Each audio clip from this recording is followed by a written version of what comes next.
They need me to grab anybody? Because I'm looking at the Yes, Excel. I'm like, yes, we will be needing everyone to grab rolls. okay, But so like if there's a silence, we jump in. Is that what you mean? correct. Okay. And Okay, welcome. We're recording and live streaming now. My name is Paul Sugarman. This is the Instant Shakespeare Company, and today we're doing a reading from the folio of the tragedy of Richard III, and Eleanor Elizabeth Foreman is the playmaster. So over to you, Eleanor. greetings. I'm going to ask everyone to introduce yourselves. And I'm just going to go by the order that you're on my Zoom screen. Clinton? Hello, I'm Clinton Powell. I'm reading Second Murderer, Young Prince Edward, the Lord Mayor of London, and Ratcliffe. Angus? Hi, Angus Hepburn in London, reading George, Duke of Clarence, and everything else is open to negotiation. Jackie? Can't hear You're you. muted. It's early in the morning. I'm Jacqueline Margolis, and I am going to be reading Margaret. Ken? Margaret, the evil lady. I'm Ken Wayne. I'm doing the Duke of Buckingham, Richmond, and I think Sir Walter Herbert. Nika?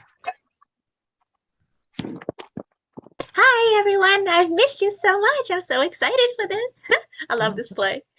Who am I? I am going to be Gatsby, Sir William Gatsby. One of the gentlemen, maybe one of the citizens, maybe, and the keeper of the tower. And I'd like you to also jump in and grab children along with Jennifer. Usually there are 2 children in a scene, so each of you take one. Yay! Kitty? Hi, Kitty Chen. I thought I was playing Catsby, not Gatesby. Is that right? And many other roles. I don't know there is a Gatesby. Nika said she was playing Gatesby. Yeah, Catesby. Eleanor, you did have Catesby assigned to both Kitty and Nika. It's okay. I can pass. It's up to you guys. I'm flexible. Give it to Kitty. Okay. All right. Okay. I'm reading Duchess of York, Catesby, Sir James Blunt, and villain number 1. Hi. Hi, great with you all. My name is Matt Victoria. I'll be reading Queen Elizabeth and also Lord, I think it's Lovell or Lavelle. Which one? Lovell. Lovell? Yeah. I'll be reading Lord Lovell as well. And please speak closer to your microphone if you can. Sure, no problem. Jennifer? I'm Jennifer Finger. I am reading Lady Anne, the Earl of Surrey, and Children. And Paul is going to be doing his postal rounds. Are you going to be able to be one of or more of the ghosts by any chance? I'm already the ghost of Lady Anne, but I can be other ghosts as well. Mm-hmm. I'd love to be a ghost. Paul is not replying, so I guess he won't be. Here he is. Be. No, he's gone off again. And I'm Eleanor Elizabeth Foreman, and I will be playing Richard of Gloucester, later King Richard III.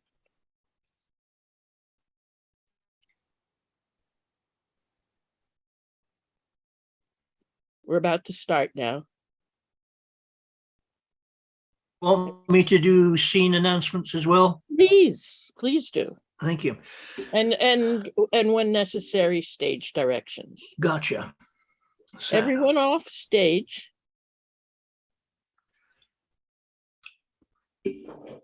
the tragedy of Richard III with the landing of Earl Richmond and the battle at Bosworth Field. Act 1, Scene 1. Actus prima, scena prima.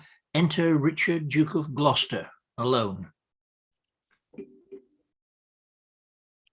Now is the winter of our discontent made glorious summer by this son of York, and all the clouds that lowered upon our house in the deep bosom of the ocean buried.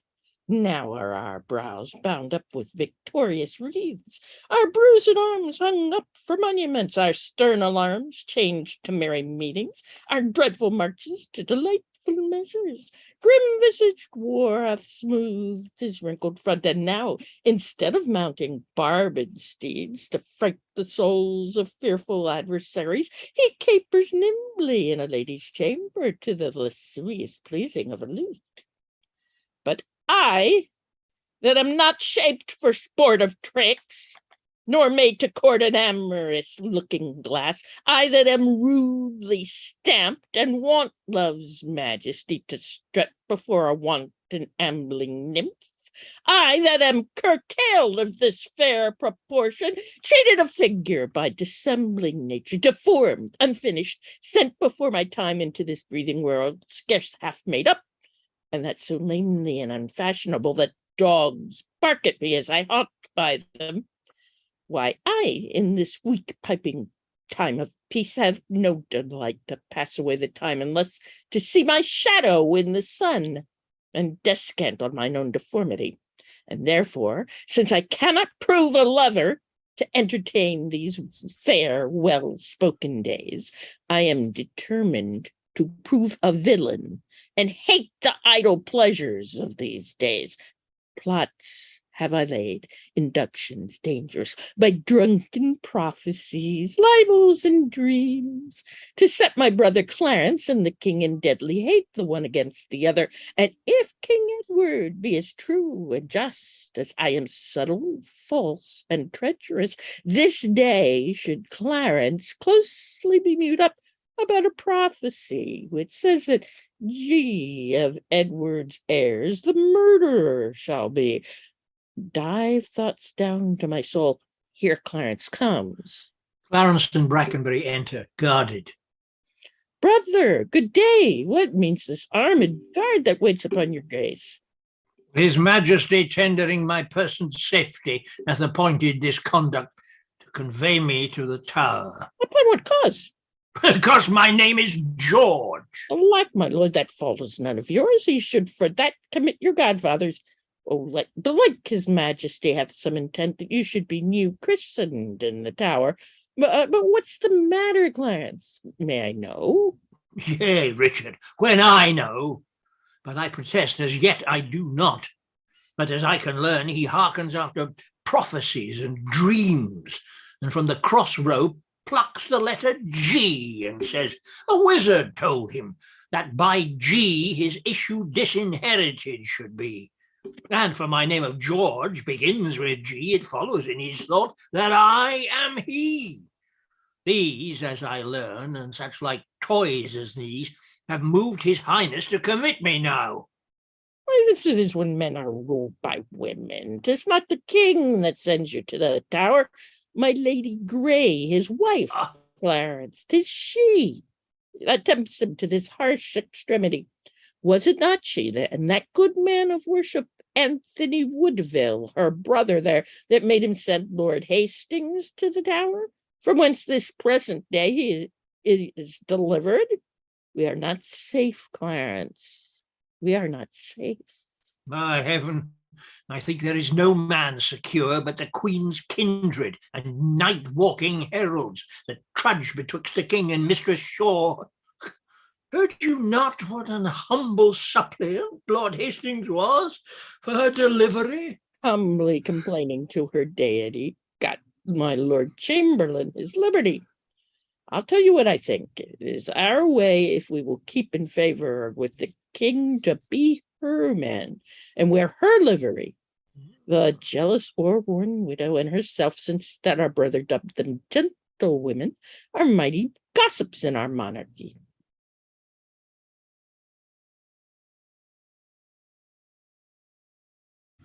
I beseech your graces both to pardon me. His Majesty has straitly given in charge that no man shall have private conference of what degree soever with your brother.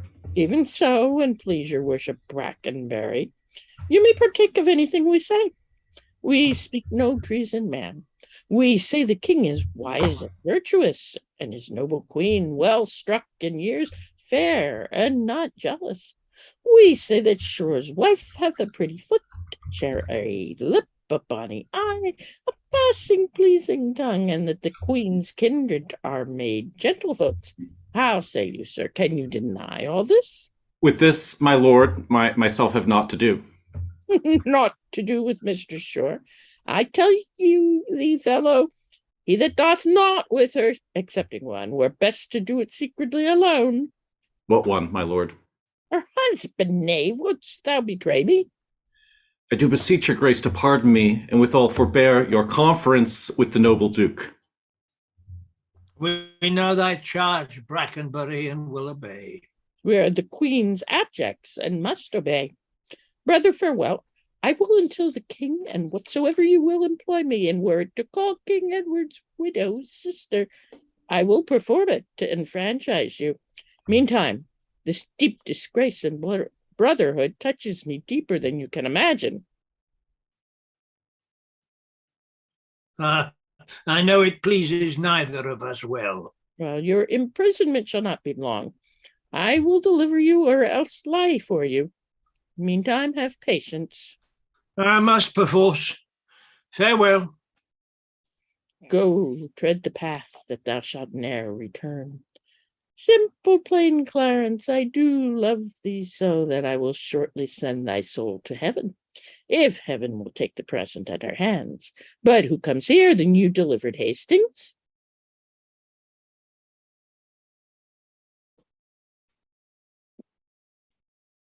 Lord Hastings? A good time of day unto my gracious lord. As much unto my good Lord Chamberlain. Well, are you welcome to this open air? How hath your lordship booked imprisonment? With patience, noble lord, as prisoners must. But I shall live, my lord, to give them thanks that were the cause of my imprisonment. No doubt, no doubt. And so shall Clarence too, for they that were your enemies are his, and have prevailed as much on him as you. More pity that the eagles should be mewed, whilst kites and buzzards play at liberty. What news abroad? No news so bad abroad as this at home.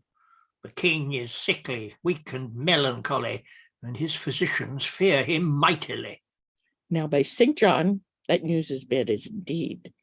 Oh, he hath kept an evil diet long, and overmuch consumed his royal person. 'Tis very grievous to be thought upon. Where is he? In his bed? He is. Go you before, and I will follow you. He cannot live, I hope, and must not die till George be packed with post-horse up to heaven. I'll in to urge his hatred more to Clarence with lies, will steal with weighty arguments, and if I fail not in my deep intent, Clarence hath not another day to live. Which done, God take King Edward to his mercy, and leave the world for me to bustle in. For then I'll marry Warwick's youngest daughter. What though I kill her husband and her father? The readiest way to make the wench amends is to become her husband and her father, the which will I, not all so much for love, as for another secret close intent, by marrying her, which I must reach unto. But yet I run before my horse to market. Clarence still breathes, Edward still lives and reigns. When they are gone, then must I count my gains. And Richard exits. Scene 2. Enter the cortege of Henry VI, with halberds to guide it, Lady Anne being the mourner. Sit down. Sit down, your honorable lord. Your honor may be shrouded in a hearse. Whilst I, while secretly lament the untimely fall of virtuous Lancaster, work ye cold figure of a holy king, pale ashes of the house of Lancaster, the bloodless remnant of that royal blood. Be it lawful that I invocate thy ghost to hear the lamentations of poor Anne, wife to thy Edward, to thy slaughtered son. stabbed by the self-same hand that made these wounds. Whoa, and these windows that let forth that light, that poured the helpless balm of my poor eyes. Oh, cursed be the hand that made these whole. Cursed be the heart that had the heart to do it. Curse the blood that lets this blood from hence. More direful hath betide the hated wretch that makes us wretched by the death of thee than I can wish to wolves, to spiders, toads, or any creeping venom leaf that lives. If ever he have child, abortive be it, prodigious and untimely brought to light, whose ugly and unnatural aspect may fright the hopeful mother at the view, and that be heir to his unhappiness. If ever he have wife, let her be made more miserable by the death of him than I am made by my young lord and thee. Come now towards Chertsey with your holy load, taken from Paul's to be interred there. And still, as you are weary of this weight, rest you, as I lament King Henry's course. Richard, Duke of Gloucester, enters.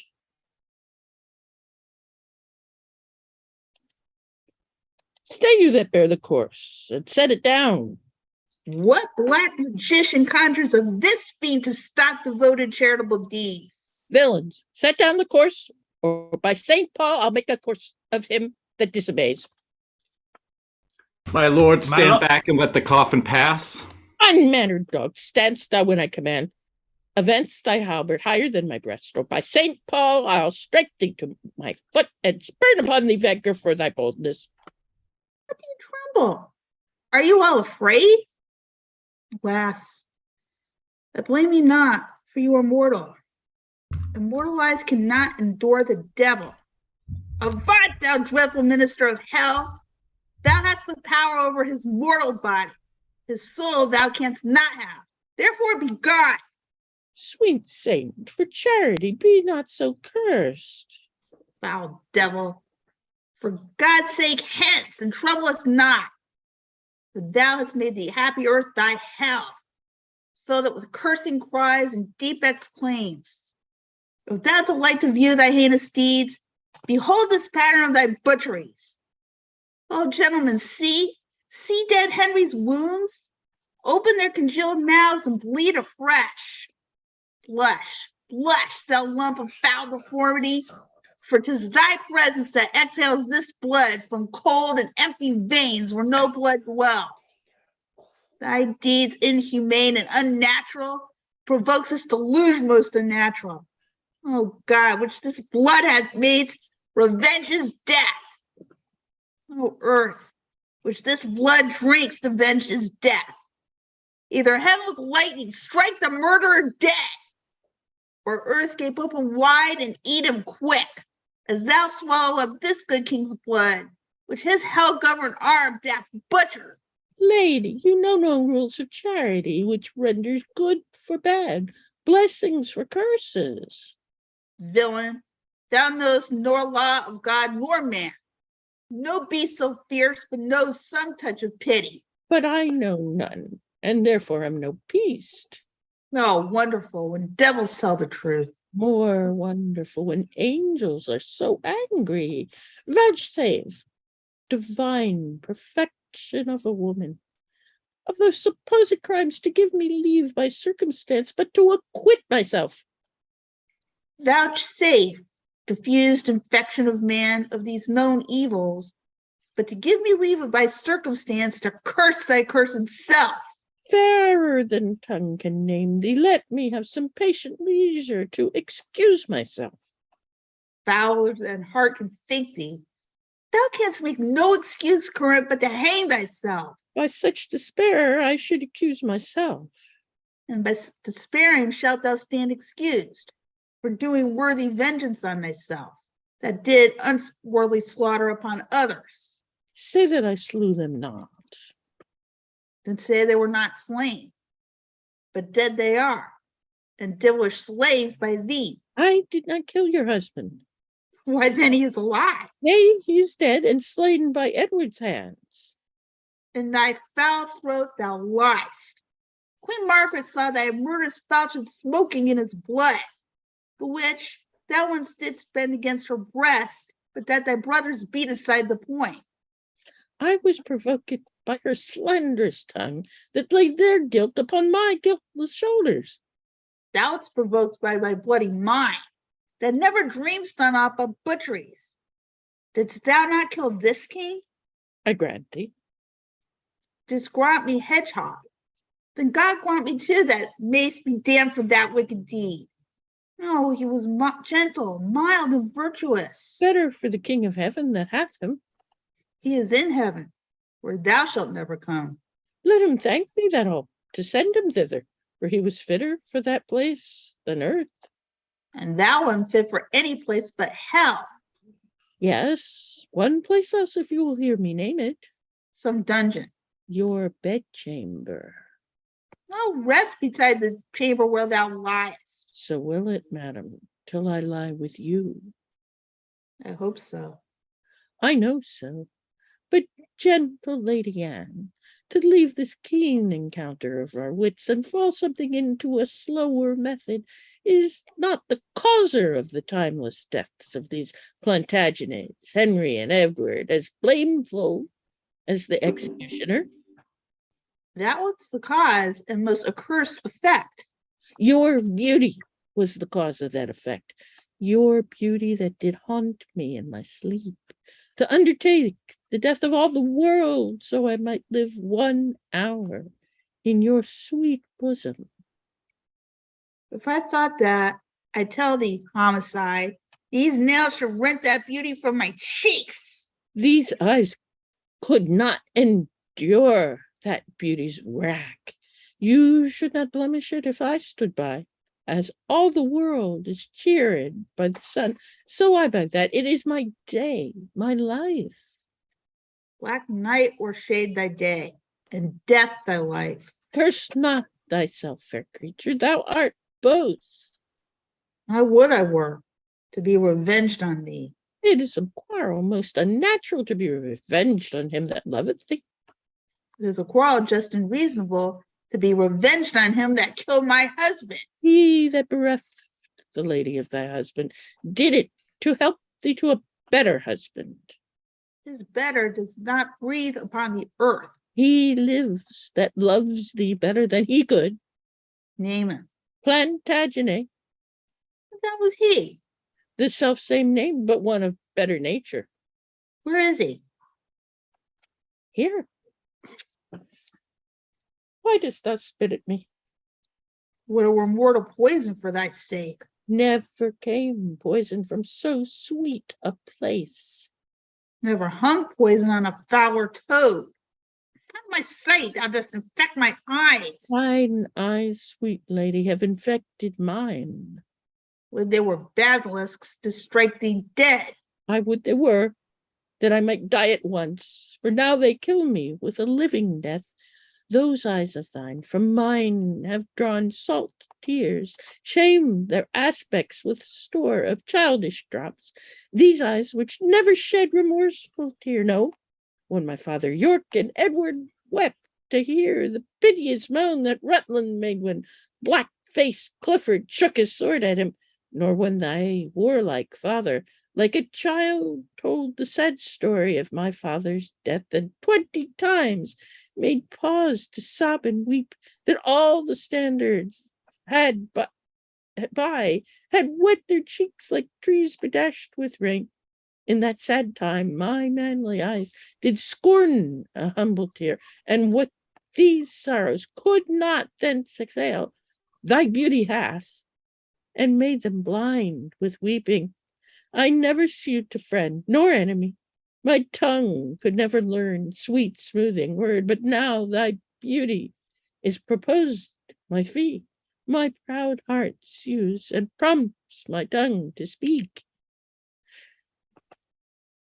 Teach not thy lips such scorn, for it was made for kissing, lady, not for such contempt. If thy revengeful heart cannot forgive, lo, here I lend thee this sharp-pointed sword, which if thou please to hide in this true breast, and let the soul forth that adoreth thee. I lay it naked to the deadly stroke, and humbly beg the death upon my knee. He lays his breast open, and she offers at it with his sword. Nay, do not pause, for I did kill King Henry, but 'twas thy beauty that provoked me.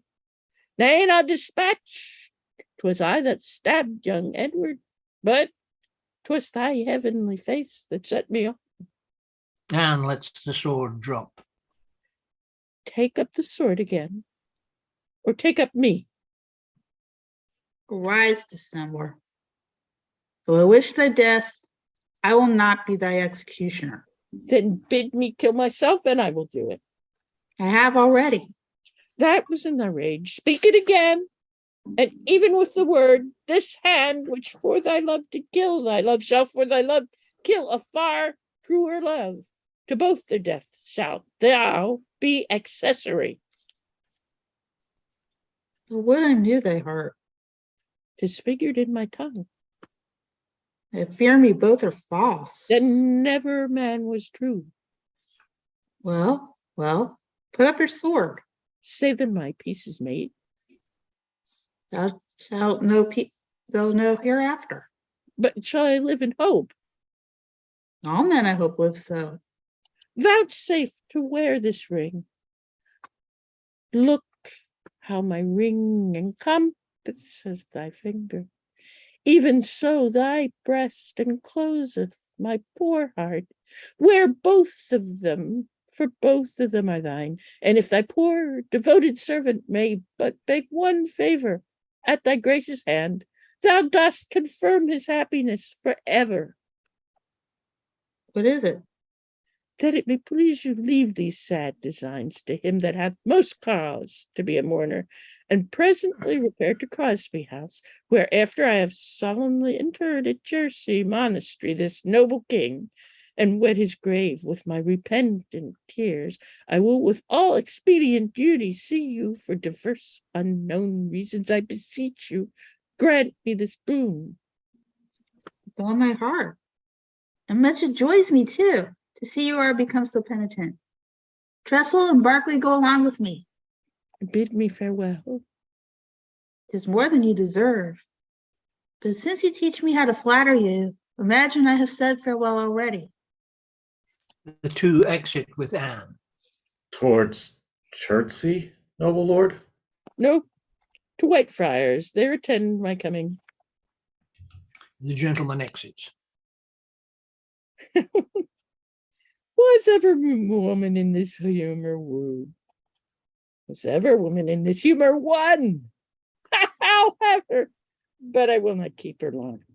Why, I that killed her husband and his father, to take her in her heart's extremest hate, with curses in her mouth, tears in her eyes, the bleeding witness of my hatred, by having God her conscience, and these bars against me, and I no friends to back my suit withal, but the plain devil and dissembling looks, and yet to win her, all the world to nothing.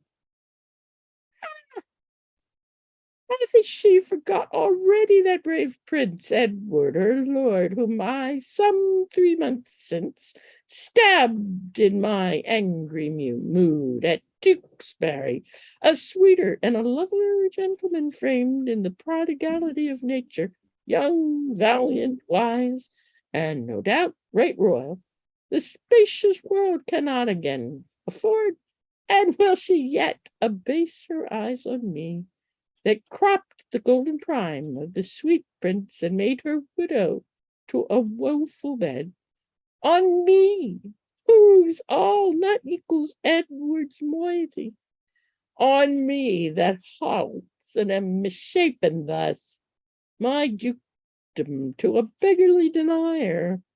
I do mistake my person all this while. Upon my life, she finds, although I cannot, myself to be a marvelous proper man.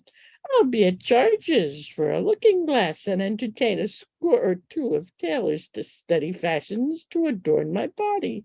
Since I am crept in favor with myself, I will maintain it with some little cost. But first I'll turn on yon fellow in his grave, and then return lamenting to my love. Shine out, fair sun, till I have bought a glass, that I may see my shadow as I pass. And Richard exits. Scene 3. Enter the Queen Mother, Lord Rivers, and Lord Grey.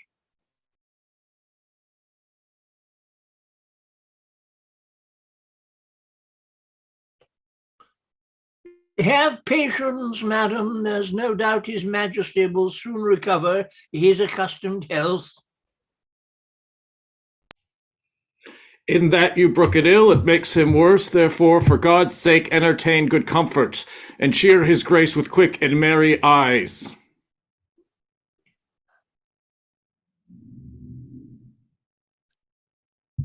If he were dead, what would betide of me? No other harm, No but harm but loss of such a lord. The loss of such a lord includes all harm. The heavens have blessed you with a goodly son to be your comforter when he is gone. He is young, and his minority is put unto the trust of Richard Gloucester, a man that loves not me, nor none of you. Clinton. Is it concluded he shall be protector? It is determined, not concluded yet, but so it must be if the king miscarry. Here comes the Lord of Buckingham and Derby. Good time of day unto your royal grace.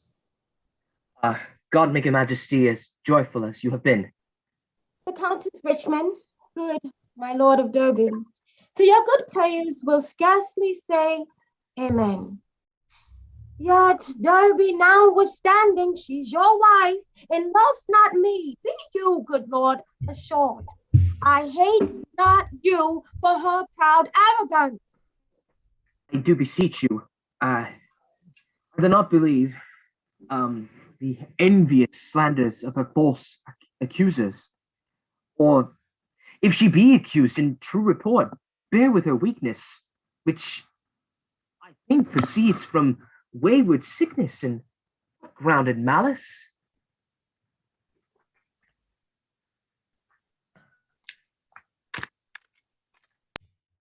Queen.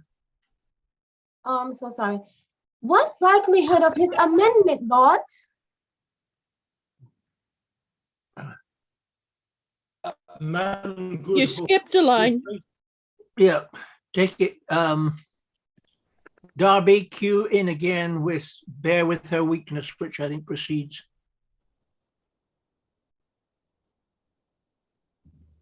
Who's Derby?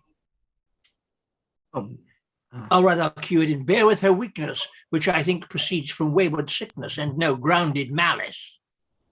What likelihood of his amendment, lords? You've still missed a line. Your line is then it's the script that I have. It's the Rivers script has that I must something. have printed out. We could just skip that line. It's the script that I have, maybe. Why aren't you using the one that Eleanor sent you? I had to print out the one that I didn't get it right away, so I had to print it out at my job because my printer wasn't working. So I Okay. printed what I had. All right. Could you cue them again, please? No. What likelihood? What likelihood of his amendment, lords? Madam Goodhope, his grace speaks cheerfully. God grant him health. Will you confer with him? Aye, madam. He desires to make atonements between the Duke of Gloucester and your brothers, and between them and my Lord Chamberlain, and sent to warn them to his royal presence.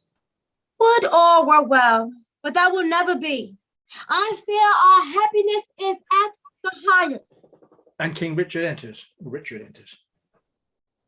They do me wrong, and I will not endure it. Who is it that complains unto the king that I, forsooth, am stern and love them not? But holy Paul, they love his grace but lightly that fill his ears with such dissentious rumors, because I cannot flatter and look fair. Smile in men's faces, smooth, sieve and cod, duck with French nods and apish courtesy. I must be held a rancorous enemy. Cannot a plain man live and think no harm, but thus his simple truth must be abused with silken sly, insinuating jacks. To who in all your presence speaks, your grace? To thee that hast not honesty nor grace. When have I injured thee? When done thee wrong? Or thee, or any of your faction? A plague upon you all. His royal grace, whom God preserve better than you would wish, cannot be quiet, scarce a breathing while, but you must trouble him with lewd complaints. Brother of Rochester, you mistake the matter. The king of his own royal disposition, and not provoked by any suitor else. Amen. Be like at your inward hatred, which in your outward action shows itself against my kindred, brothers, and myself, makes him to sin, that thereby he may gather the ground of your ill will. And so remove it. I cannot tell. The world is grown so bad that wrens make prey where eagles dare not perch. Since every jack became a gentleman, there's many a gentle person made a jack. Come.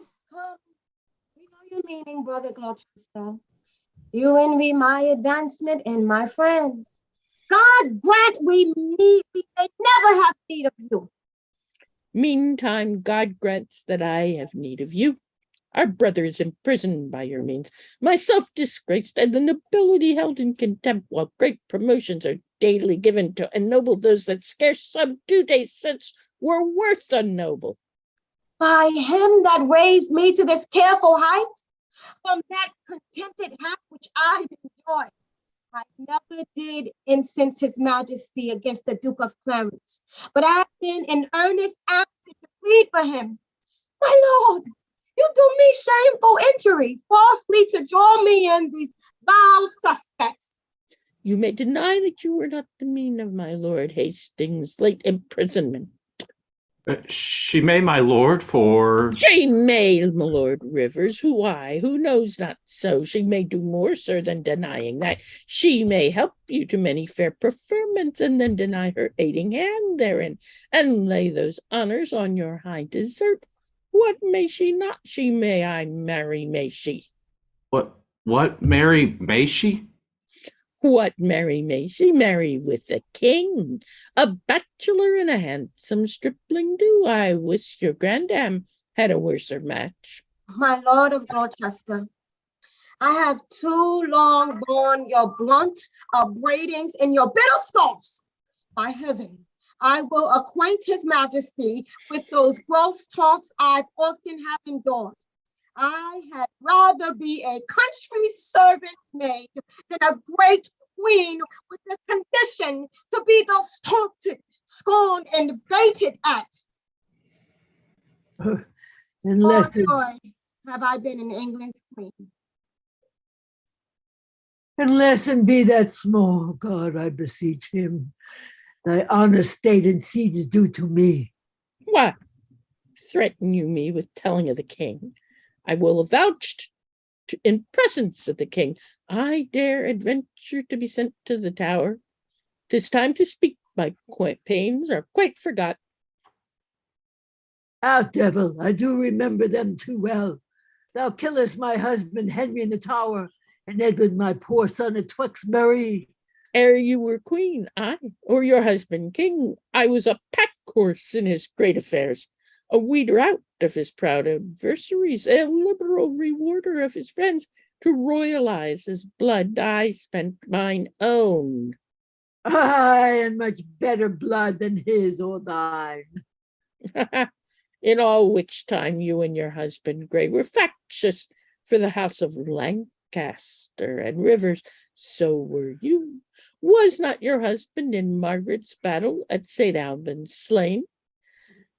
Let me put in your minds, if you forget what you have been ere this and what you are, with all what I have been and what I am. A murderous villain, and so still thou art. Poor Clarence did forsake his father Warwick, aye, and forswore himself, which Jesu pardon. Which God revenge. To fight on Edward's party for the crown and for his meed, poor lord, he's mewed up. I would to God my heart were flint like Edward's, or Edward soft and pitiful like mine. I'm too childish foolish for this world.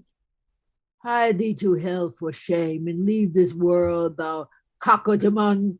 There thy kingdom is. My Lord of Gloucester, in those busy days, which here you urge to prove us enemies, we followed then our Lord, our sovereign King. So should we you, if you should be our king. If I should be, I'd rather be a peddler. Far be it from my heart the thought thereof. A little joy, my lord, as you suppose you should enjoy, were you this country's king. As little joy you may suppose in me that I enjoy being the queen thereof. The queen was supposed to do that. Go back a little bit. She has the queen. Yeah. She has a 9. Yeah, I just let her go. I didn't, Yeah. it didn't matter. Take it back because you're talking to each other. So can you do as little joy, my lord?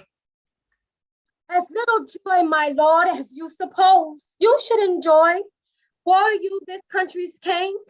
As little joy may you suppose in me that I enjoy, being the queen thereof. A little joy enjoys the queen thereof, for I am she, and altogether joyless. I can no longer hold me patient. Hear me, you wrangling parrots that fall out in sharing that which you have pilled from me. Which of you trembles not that looks on me?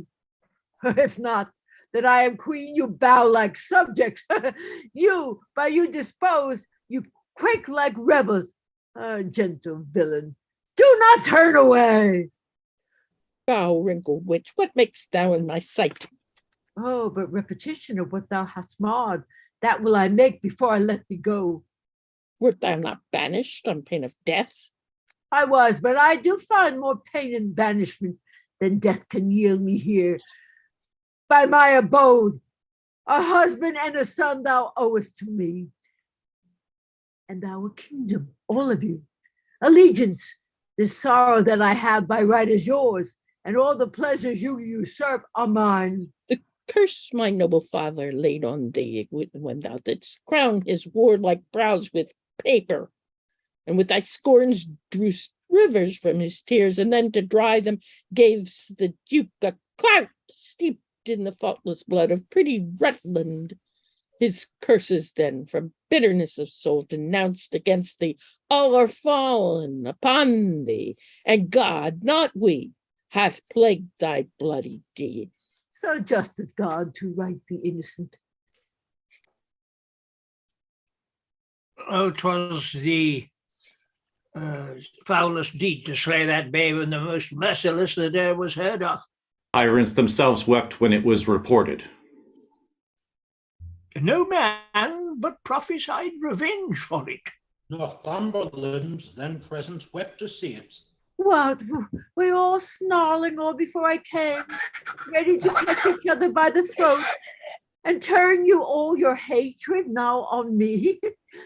Did York's dread curse prevail so much with heaven that Henry's death, my lovely Edward's death, their kingdom's loss, my woeful banishment should all but answer for that peevish brat?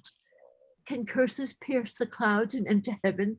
Why then give way, dull clouds, to my quick curses. Though not by war, by Sir Fertile, your king, as ours by murder to make him a king. Edward thy son, thou now is Prince of Wales, for Edward our son, that was Prince of Wales, die in his youth by like untimely violence. Thyself a queen, for me that was a queen, outlive thy glory like my wretched self. Longest may thou live to wail thy children's death, and see another as I see thee now, decked in thy rights as thou art stalled in mine. Long die thy happy days before thy death, and after many lengthened hours of grief, died neither mother, wife, nor England queen. Rivers and Dorset, you were standers by, and so was thou, Lord Hastings, when my son was stabbed with bloody daggers. Oh God, I pray him that none of you may live his natural age, but by some unlooked accident cut off. Have done thy charm, thou hateful withered hag. And leave out thee? Oh, stay, dog, for you shall hear me. If heaven have any grievous plague in store exceeding those that I can wish upon thee, oh, let them keep it till thy sins be ripe, and then hurl down their indignation on thee, the troubler of the poor world's peace, the worm of conscience, still benore thy snow, the worm of conscience, still benore thy soul. Thy friends suspect for traitors whilst thou livest, and take deep traitors for thy dearest friends. No sleep close up that deadly eye of thine, unless it be some tormenting dream. Affrights thee with a hell of ugly devils, thou elfish marked, abortive rooting hog, thou that was sealed in thy nativity, the slave of nature and the son of hell, thy slander of thy heavy mother's womb, thy loathed issue of thy father's loyals, thy rag of honor, thou detested Margaret! Wretched! Ha! I call thee not. I cry thee mercy then, for I did think that thou hadst called me all these bitter names. Oh, I saw I did, but look for no reply. Oh, let me make the period to my curse. It is done by me and ends in Margaret. Thus have you breathed your curse against yourself. Oh, well, that was the queen's. That's the queen. I keep covering the queen. That she says those lines. Thus It's totally fine. It's totally fine. Poor painted queen. Vain flourish of my fortune. Why strewest thou sugar on that bottled spider whose deadly weapon snareth thee about? Fool, fool, thou whettest a knife to kill thyself. The day will come that thou shalt wish for me to help thee curse thy poisonous bunchback toad. False bonding, woman, end thy frantic curse, lest to thy harm thou move our patience. Oh, foul! I just realized I missed it. Shame upon you, you have all moved mine. Were you well served, you would be taught your duty. To serve me well, you all should do me duty. Teach me to be your queen, and you my subjects. Oh, serve me well and teach yourselves that duty. Dispute not with her, she's lunatic. Oh, peace, Master Marquis. You are malapert. Your fire new stamp of honor is scarce current. Oh, that your young nobility could judge what 'twere to lose it and be miserable. They that stand high have many blasts to shake them, and if they fall, they dash themselves to pieces. Good counsel, Mary. Learn it, Marquis. It touches you, my lord, as much as me. Aye, and much more. But I was born so high.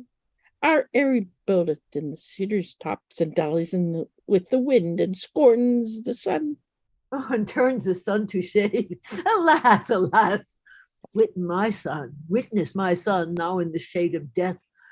Witness my son now in the shade of death, who bright outshining beams. Thy cloudy wrath has in eternal darkness folded up.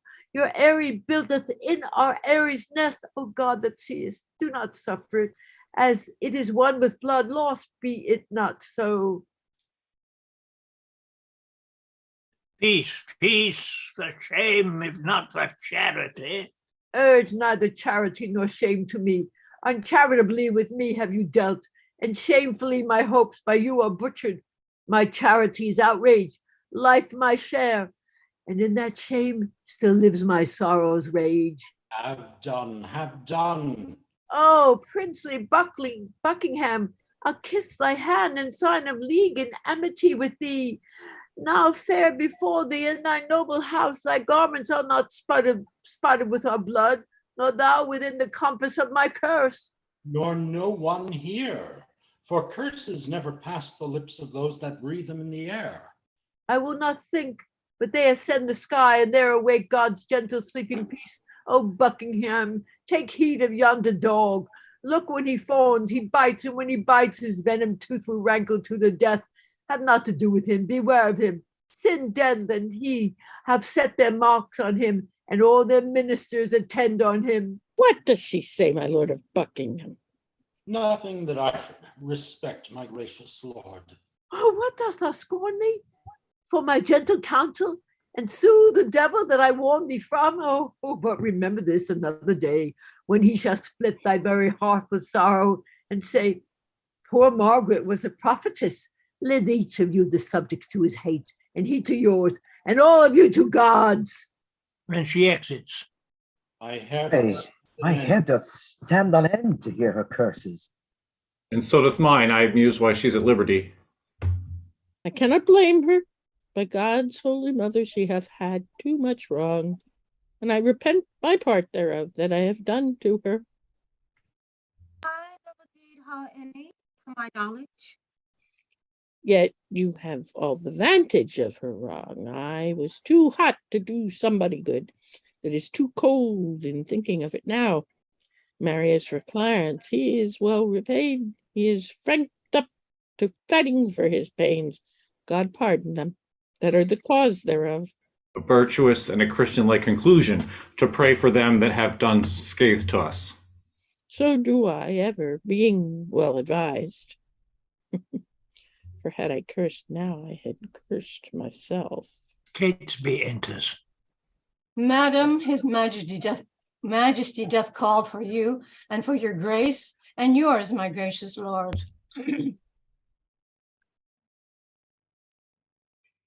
Catesby, we come, lords.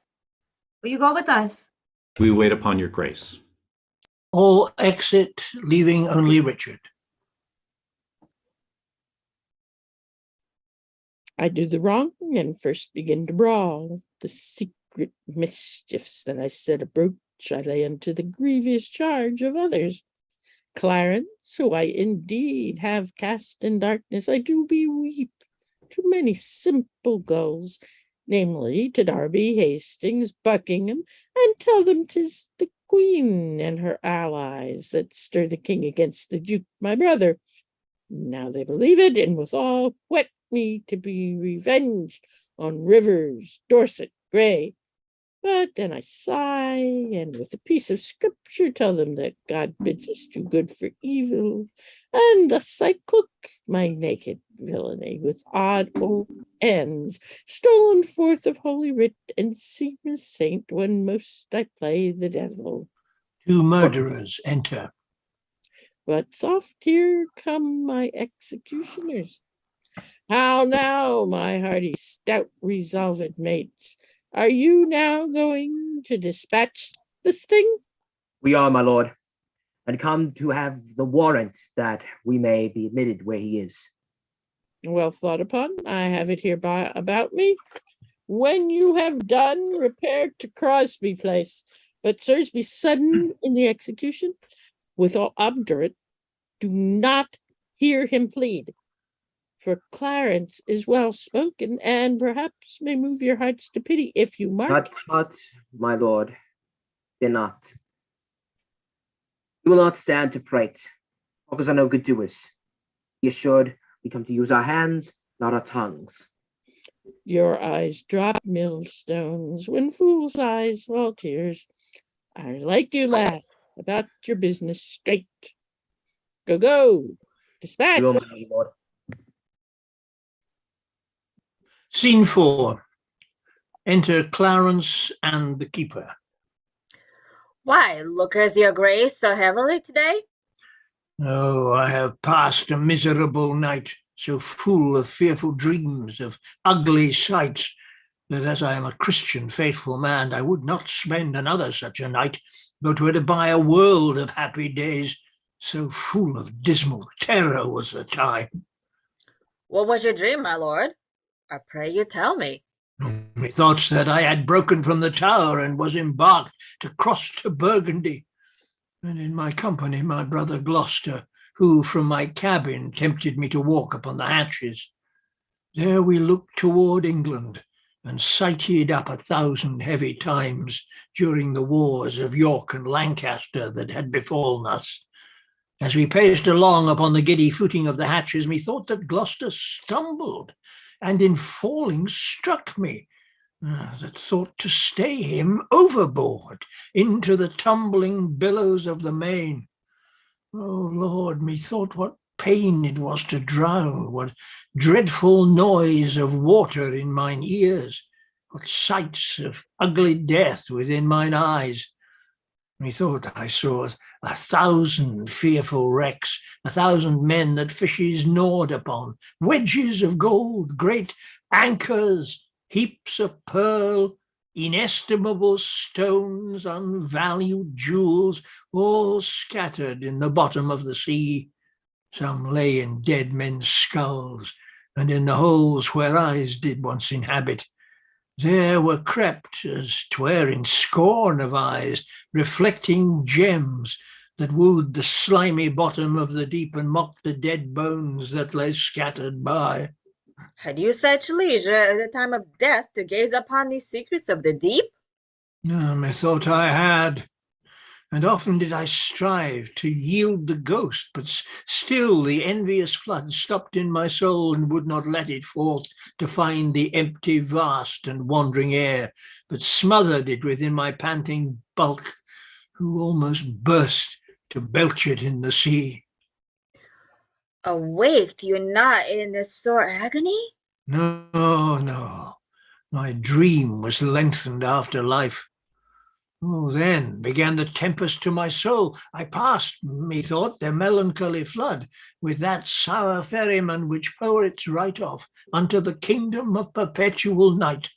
The first that there did greet my stranger soul was my great father-in-law, renowned Warwick, who spoke aloud. What scourge for perjury can this dark monarchy afford false Clarence? And so he vanished. Then came wandering by a shadow like an angel with bright hair dabbled in blood, and he shrieked out aloud, Clarence is come, false, fleeting, perjured Clarence. That stabbed me in the field by Tewkesbury. Seize on him, Furies, take him unto torment. With that methought a legion of foul fiends environed me, and howled in mine ears such hideous cries, that with the very noise I, trembling, waked, and for a season after could not believe but that I was in hell. Such terrible impression made my dream. No marvel, my lord, though it frightened you. I'm afraid, methinks, to hear you tell me. Keep her. I have done these things that now give evidence against my soul for Edward's sake, and see how he requits me. Oh God, if my deep prayers cannot appease thee, but thou wilt be avenged on my misdeeds, yet execute thy wrath in me alone. Oh, spare my guiltless wife and my poor children. Keeper, I prithee sit by me a while. My soul is heavy, and I fain would sleep. I will, my lord. God give your grace good rest. Brackenbury, the lieutenant, enters. Sorrow breaks seasons and reposing hours, makes the night morning and the noon-tide night. Princes have but their titles for their glories, and outward honor for an inward toil. And for unfelt imaginations, they often feel a world of restless cares. So that between their titles and low name, there's nothing differs but the outward fame. And 2 murderers enter. There. What wouldst thou, fellow, and how camest thou hither? I would speak with Clarence, and I came hither on my legs. What, so brief?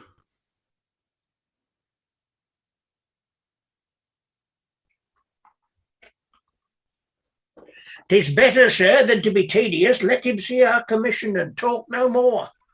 I am in this commanded to deliver the noble Duke of Clarence in your hands. I will not reason what is meant hereby, because I will be guiltless from the meaning. There lies the Duke asleep, and there the keys. I'll to the king and signify to him that thus I have resigned to you my charge. And he exits. Do so.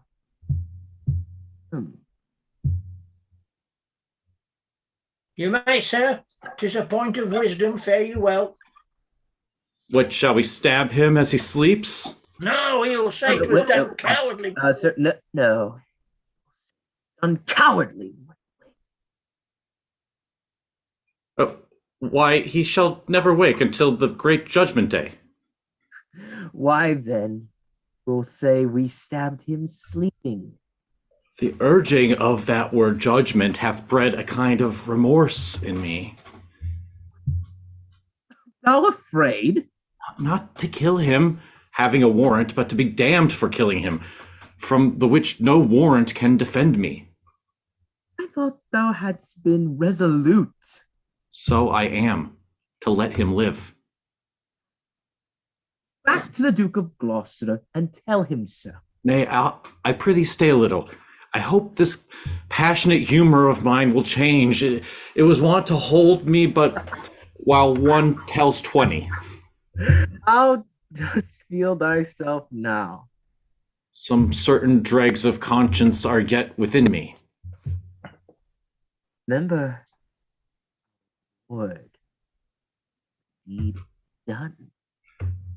Come, he dies. I had forgot the reward. Conscious now. In the Duke of Gloucester's purse. Oh, when he opens his purse and gives us a reward. Conscience lies out. 'Tis no matter, let it go. There's few or none will entertain it. And then again, come the again. I'll not meddle with it. It makes a man a coward. A man cannot steal, but it accuseth him. A man cannot swear, but it checks him. A man cannot lie with his neighbor's wife, but it detects him.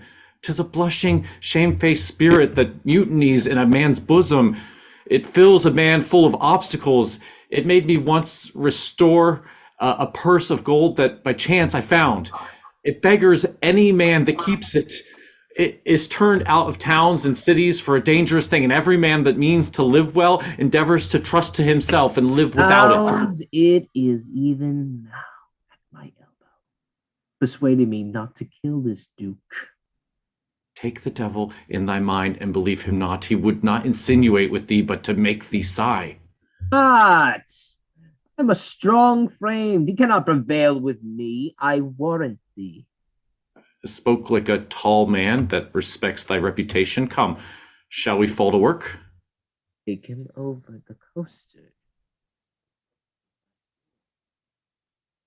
And then we shall chop him Kingsley butt in the next room. Excellent device, and make a sop of him. Fuck. Yes. Shall I strike? Strike.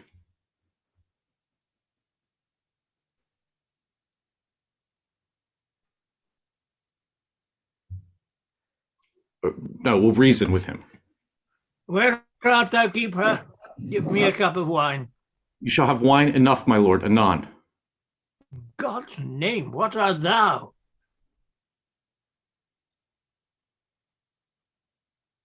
A man as you are? But not as I am royal. Nor you as we are loyal? Thy voice is thunder, but thy looks are humble. My voice is now the king's, my looks mine own.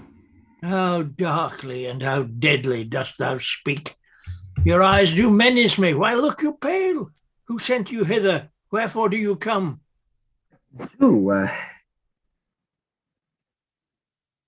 To murder me? Aye. You scarcely have the hearts to tell me so, and therefore cannot have the hearts to do it. Wherein, my friends, have I offended you? And at us you've not. I shall be reconciled to him again. Never, my lord, therefore prepare to die. Are you drawn forth among a world of men to slay the innocent? What is my offence? Where is the evidence that doth accuse me? What lawful quest have given their verdict up unto the frowning judge? Or who pronounced the bitter sentence of poor Clarence' death, before I be convicted by course of law? To threaten me with death is most unlawful. I charge you, as you hope for any goodness, that you depart and lay no hands on me. The deed you undertake is damnable. What we will do, we do upon accord. And he that hath commanded is our king. Erroneous vassals! The great King of Kings hath in the table of his law commanded that you shall do no murder. Will you then spurn at his edict and fulfill a man's? Take heed, for he holds vengeance in his hand to hurl upon the heads that break his law. And that same vengeance doth he hurl on thee for false forswearing and for murder too. Thou didst receive the sacrament to fight and quarrel of the house of Lancaster. And like a traitor to the name of God, didst break that vow, and with thy treacherous blade unrips the bowels of thy sovereign son, whom thou wast sworn to cherish and defend. How canst thou urge? Thou hast broken it so dear decree. Alas, for whose sake did I that ill deed? For Edward? For my brother? For his sake? He sends you not to murder me for this, for in that sin he is as deep as I. If God will be avenged for the deed, oh, know you yet he doth it publicly. Take not the quarrel from his powerful arm. He needs no indirect or lawless course to cut off those that have offended him. Who made thee then, bloody minister, when gallant springing hath Plantagenet, that princely Nobus, was struck dead by thee? My brother's love, the devil, and my rage. Thy brother's love. Our duty and thy fault provoke us hither now to slaughter thee. If you do love my brother, hate not me. I am his brother, and I love him well. If you are hired for me, go back again, and I will send you to my brother Gloucester, who shall reward you better for my life than Edward will for tidings of my death. You are deceived. Your brother Gloucester hates you. No. He loves me, and he holds me dear. Go you to him from me. Aye, so we will. Tell him that when our princely father York blessed his 3 sons with his victorious arm, he little thought of this divided friendship. Bid Gloucester think on this, and he will weep. Aye, millstones, and be lessoned us to weep. Oh, do not slander him, for he is kind.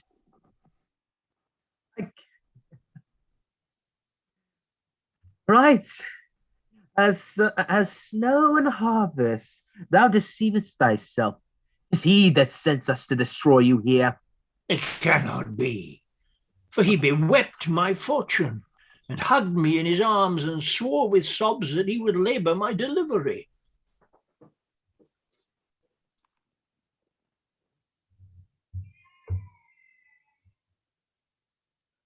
How he delivers thee in this world. Out of the joys of heaven. Make peace, my lord. Make peace with God, for you must die, my lord. Have you that holy feeling in your souls to counsel me to make my peace with God? And are you yet to your own soul so blind that you will war with God by murdering me? Oh, sirs, consider they that set you on to do this deed will hate you for the deed. What shall we do? Relent and save your souls. Relent, this cowardly. Which of you, if you were a prince's son being pent from a liberty, as I am now, if 2 such murderers as yourselves came to you, would not entreat for life, as you would beg were you in my distress?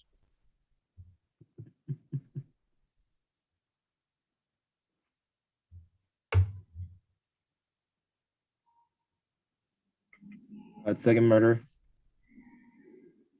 What? Why are you using a different script? Yeah, you're supposed to be using the one that Eleanor sent you. God knows what you're using. Not to relent is beastly, savage, devilish. My friend, I spy some pity in thy looks. Oh, if thine eye be not a flatterer, come thou on my side and entreat for me a begging prince. What beggar pities not? Look behind you, my lord. Take that! This will not do. I'll drown you in the Mumsley bucket within. Stabs him and exits. A bloody deed and desperately dispatched. How fain, like Pilate, would I wash my hands of this most grievous murder? First murderer returns. Oh no. What means thou that thou helpst me not? By heavens, the Duke shall know how slack thou art. I would he knew that I have saved his brother. Take thou the fee and tell him what I have done, for I repent me that the Duke is slain. And he do I exits. not? Go, coward as thou art!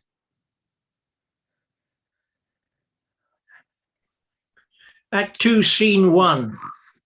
Flourish. Enter the king, sick.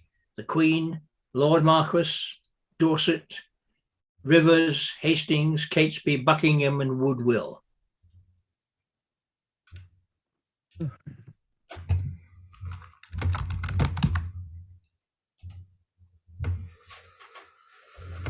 King, Eleanor. I'm not Eleanor. king yet. This is Edward. This is Oh, King Edward. King Edward. Oh, King Edward. Who's King Edward?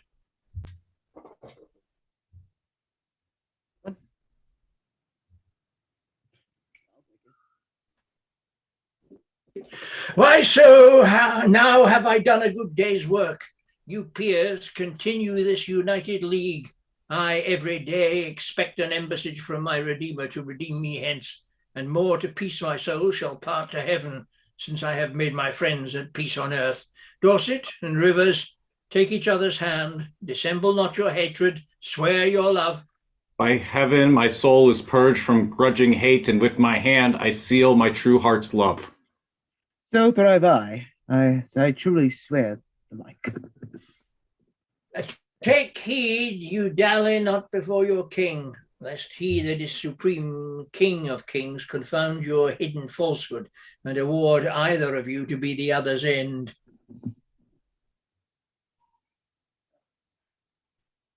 Here, Hastings, I will never more remember our former hatred. So thrive I in mine. Dorset, embrace him. Hastings, love Lord Marquis. This interchange of love I here protest upon my part, and shall be inviolable. So swear I, man. Now, princely Buckingham, seal thou this league with thy embracements to my wife's allies, and make me happy in your unity. Whenever Buckingham doth turn his hate upon your grace, but with all duteous love doth cherish you and yours, God punish me with hate in those where I expect most love. When I have most need to employ a friend, and most assured that he is a friend, deep, hollow, treacherous, and full of guile be he unto me. This do I beg of heaven when I am cold in love to you or yours. And they embrace. A pleasing cordial, princely Buckingham, and is this thy vow unto my sickly heart? There wanteth now our brother Gloucester here to make the blessed period of this peace. And in good time here comes Sir Richard Ratcliffe and the Duke. Ratcliffe and Gloucester enter. Good morrow to my sovereign king and queen and princely peers. A happy time of day. Happy indeed, as we have spent the day, Gloucester. We have done deeds of charity, made peace of enmity, fair love of hate between these swelling wrong incensed peers. A blessed labor, my most sovereign lord. Among this princely heap, if any here by false intelligence or wrong surmise hold me a foe, If I unwillingly or in my rage have aught committed that is hardly borne to any in this presence, I desire to reconcile me to his friendly peace. 'Tis death to me to be at enmity.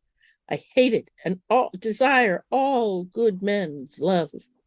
From first, madam, I entreat true peace of you, which I will purchase with my duteous service. Of you, my noble cousin Buckingham, if ever any grudge were lodged between us, of you and you, Lord Rivers, and of Dorset, that would all without desert have frowned on me, of you, Lord Woodville and Lord Scales, of you, dukes, earls, lords, gentlemen, indeed of all, I do not know that Englishman alive with whom my soul is any jot at odds more than the infant that is born tonight. No, I thank God for my humility. a holy day should this be kept hereafter. I would to God all strifes were all compounded. My sovereign liege, I do beseech your majesty to take our brother Clarence to your grace. Why, madam, have I offered love for this, to be so flouted in this royal presence? Who knows not that the gentle duke is dead? You do him injury to scorn his corpse. And they all start. Who knows not he is dead? Who knows he is? All-seeing heaven, what a world is this? Look I so pale, Lord Dorset, as the rest? I, my good lord, and no man in the presence, but his red color hath forsook his cheeks. Is Clarence dead? The order was reversed. But he, poor man, by your first order died, and that a winged Mercury did bear. Some tardy cripple bare the counterman that came too lagged to see him buried. God grant that some less noble and less loyal, ne'er in bloody thoughts and not in blood, deserve not worse than wretched Clarence did, and yet go current from suspicion. The Earl of Derby enters. Boon, my sovereign, my service is done. I pray thee peace, my soul is full of sorrow. I will not rise unless your highness grant. Then say at once, what is it thou requests? Forfeit, sovereign, my servant's life.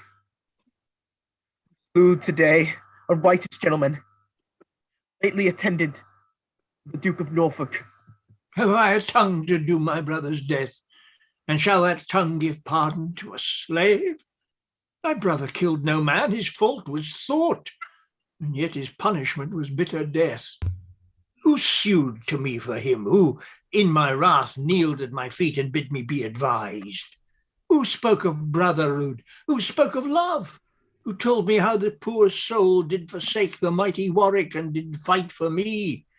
Who told me in the field at Tewkesbury, when Oxford had me down, he rescued me and said, dear brother, live and be a king?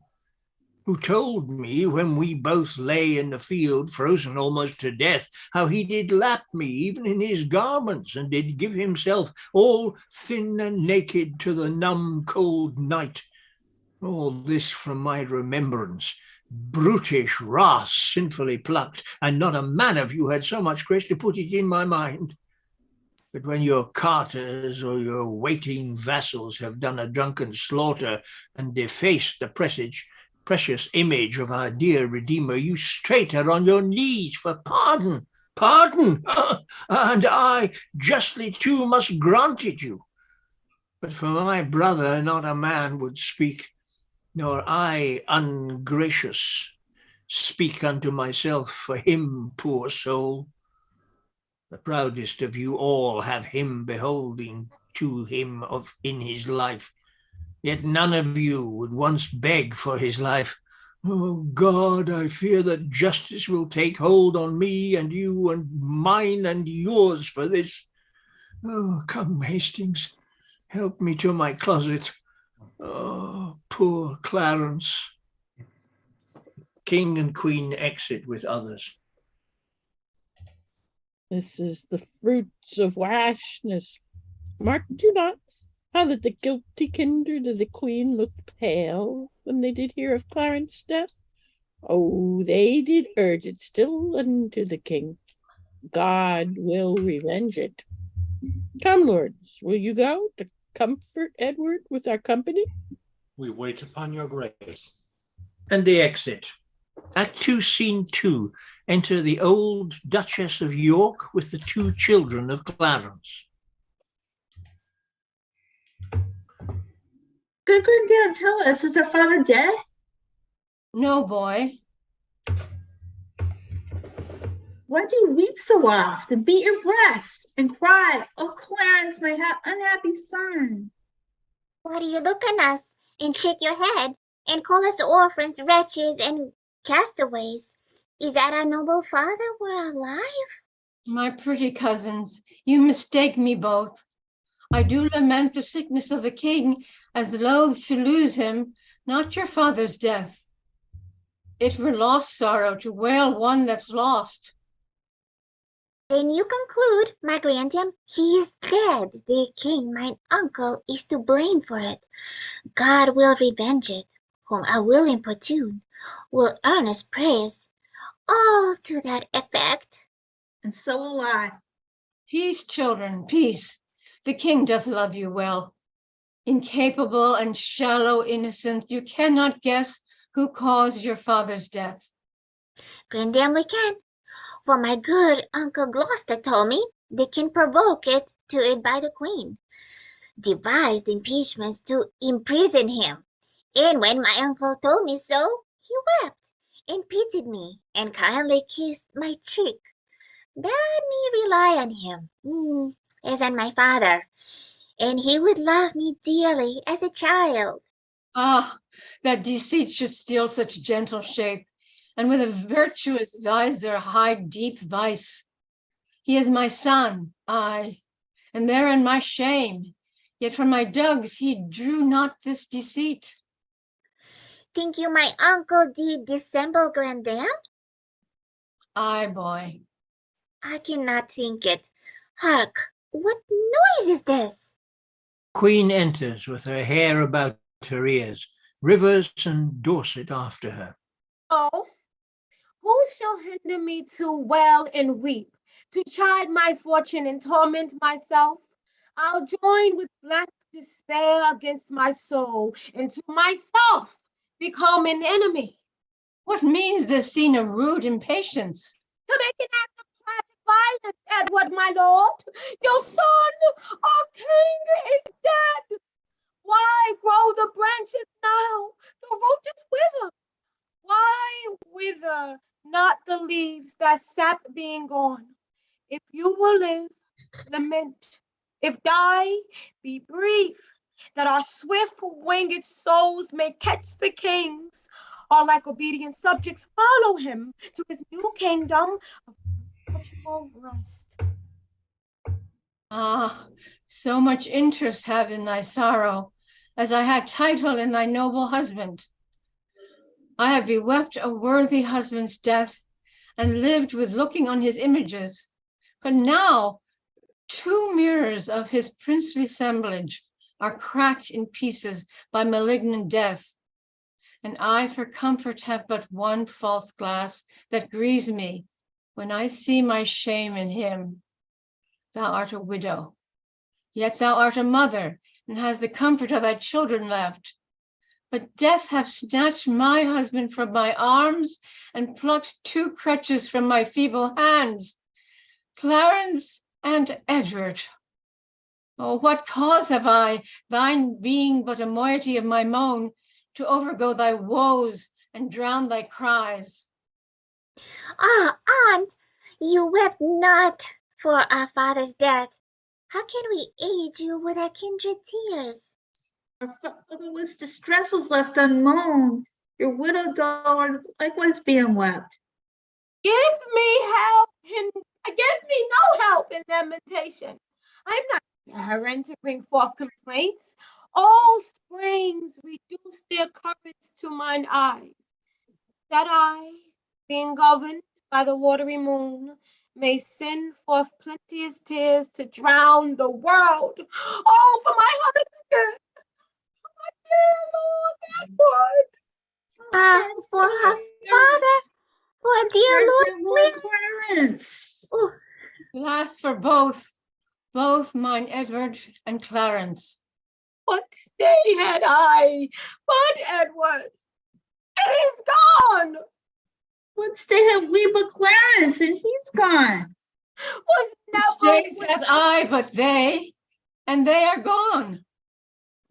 was never widowed had so dear in loss. Never orphans had so dear a loss. Was never mother had so dear a loss. Alas, I am the mother of these griefs. Their woes are parceled, mine is general. She for an Edward weeps, and so do I. I for a Clarence weeps, so doth not she. These babes for Clarence weep, so do not they. Alas, you three, on me threefold distress. Power all your tears, I am your sorrow's nurse, and I will pamper it with lamentation.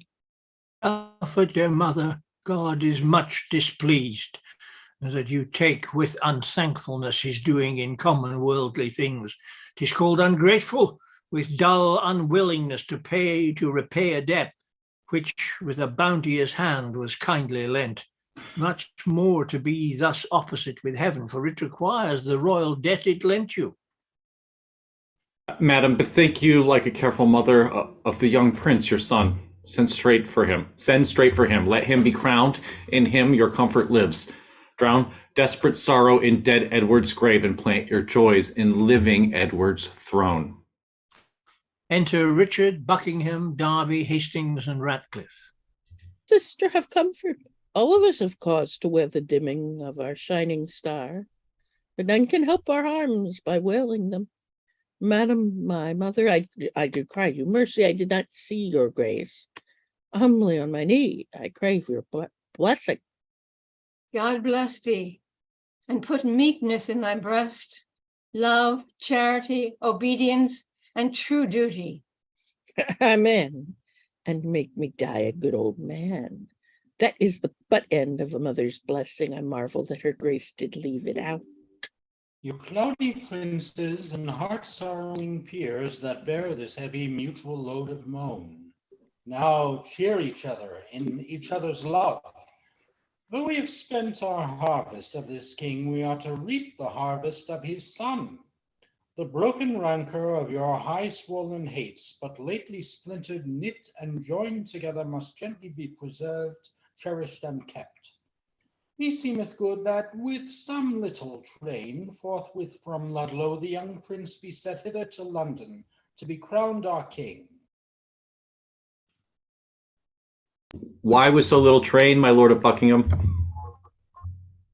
Marry, my lord, lest by a multitude the new-healed wound of malice should break out, which would be so much the more dangerous by how much the estate is green and yet ungoverned, where every horse spares his commanding lane, and may direct his course as please himself, as well the fear of harm as harm apparent, in my opinion, ought to be prevented. I hope the king made peace with all of us, and the compact is firm and true in me. And so in me, and so I think in all.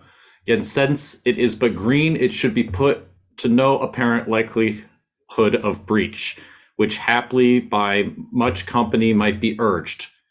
Therefore I say with noble Buckingham that it is meet so few should fetch the prince. And so I say. Then be it so. And go we to determine who they shall be that straight shall post to her London. Madam, and you, my sister, will you go to give your censures in this business? And all exit, leaving only Buckingham and Richard. My lord, whoever journeys to the prince, for God's sake, All exit. stay at home. All exit except Buckingham and Richard. For by the way, I'll sort occasion, as indexed to the story we late talked of, to part the queen's proud kindred from the prince. My other self. My council's consistory, my oracle, my prophet, my dear cousin. I, as a child, will go by that direction toward London then, for we'll not stay behind. And he exits. Act 2, Scene 4. Enter one citizen at one door and another at the other. Good morrow, neighbor. Whither away so fast? I promise you I scarcely know myself. Hear you the news abroad? Yes, the king is dead. Ill news, fair lady. Seldom comes the better, I fear. I fear it will prove a giddy world. Neighbours, good speed. Give you a good morrow, sir. Doth the news hold of good King Edward's death? Aye, sir, it is too true, God help the while. Then masters look to see a troublous world. No. By God's good grace, his son shall reign. Woe to that land that's governed by a child. In him there is a hope of government, which in his knowledge counsel under him, and in his full and ripened years himself no doubt shall then until then govern well. So stood the state when Henry is the sixth was crowned in Paris, but at 9 months old. Stood the state so? No, good friends. God wot, for then this land was famously enriched with politic grave councils, and the king had virtuous uncles to protect his grace. Why, so has this, both by his father and mother. Better it were they all came by his father, or by his father there were none at all. For emulation, who shall now be nearest, will touch us all too near if God prevent not. Oh, full of danger is the Lord of Gloucester, and the Queen's sons and brothers, haught and proud. And were they to be ruled and not to rule, this sickly land might solace as before. Come, we fear the worst. All will be well. When clouds are seen, wise men put on their cloaks. When great leaves fall, then winter is at hand. When the sun sets, who doth not look for night? Untimely storms makes men expect a dearth. All may be well, but if God sought it so, 'tis more than we deserve, or I expect. Truly the hearts of men are full of fear. You cannot reason almost with a man that looks not heavily and full of dread. Before the days have changed, still is it so. By a divine instinct, men's minds mistrust pursuing danger, as by proof we see the waters swell before a boisterous storm, but leave it all to God? Whither away? Marry, we were sent for to the justices. And so was I. I'll bear you company.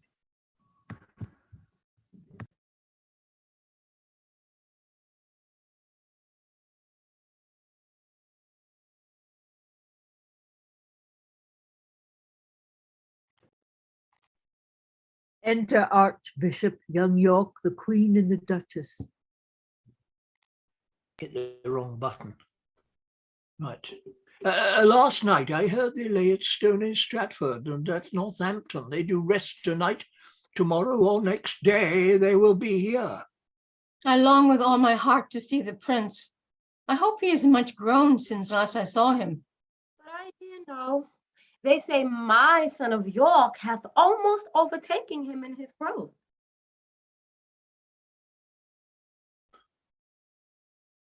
Young York. Nika? Hi, mother. But I would not have it so. Why, my good husband, it is good to grow. Grandam, one night, as we did sit at supper, my Uncle Rivers talked, why did grow, and more than my brother. Quoth my Uncle Gloucester, small herbs have grace, great weeds do grow space, grow apace, and since methinks I would not grow so fast. Well, and since methinks I should grow not so fast, because sweet flowers are slow and weeds make haste. Good faith, good faith. The saying did not hold in him that did object the same to thee. He was the wretchedest thing when he was young, so long a growing and so leisurely that if his rule were true, he should be gracious.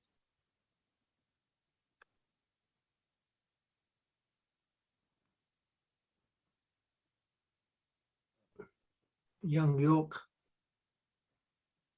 Now, by my troth, if I had been remembered, I could have given my uncle's grace a flout to touch his growth nearer than he touched me. How, my young York, I prithee let me hear it. Mary, they say my uncle grew so fast that he could gnaw the crust at 2 hours old. Full years I could get a tooth, grandam. Would have been a biting jest. I prithee, pretty York, who told thee this? His nurse. Who told thee this? He said the line. Oh, I didn't hear it. I know. His nurse. His nurse. Or she was dead ere ye was born. If 'twere not she, I cannot tell who told me. Careless boy, go to. You're too shrewd. Good madam, be not angry with the child. Pictures have ears. Enter a messenger. Ah, here comes a messenger. What news? Such news, my lord, as grieves me to unfold. How fares the prince? Well, madam, in health. What is thy news? Lord Rivers and Lord Grey are sent Sirs Thomas Vaughan, prisoners. Who hath committed them? Mighty Dukes Gloucester and Buckingham. For what offense? What offense? Some of all I have disclosed. Why or for these nobles were committed is all unknown to me, my gracious lady. I see the downfall of our house.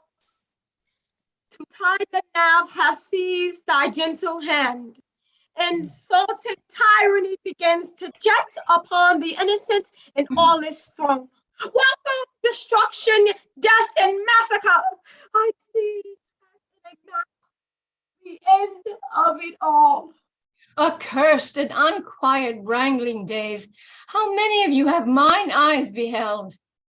My husband lost his life to get the crown, and often up and down my sons were tossed for me to joy and weep their gain and loss. And being seated in domestic broils clean overblown, themselves the conquerors make war upon themselves, brother to brother. Blood to blood, self against self. O preposterous and frantic outrage, end thy damned spleen, or let me die, to look on earth no more. Come, my boy. We will to sanctuary. Madam, farewell. Stay, I will go with you. You have no cause. My gracious lady, go, and therefore bear your treasure and your goods. For my part, I'll resign unto your grace the seal I keep, and so betide to me, as well I tender yours and all of yours, go. I will conduct you to the sanctuary. And they exit. Act 3, Scene 1. Trumpets sound. Enter the young prince, the Dukes of Gloucester and Buckingham, Lord Cardinal with others. Welcome, sweet prince, to London, to your chamber. Welcome, dear cousin. My thoughts, sovereign. The weary way hath made you melancholy. No, uncle, but our crosses on the way have made it tedious, wearisome, and heavy. I want more uncles here to welcome me. Sweet prince, the untainted virtue of your years hath not yet dived into the world's deceit.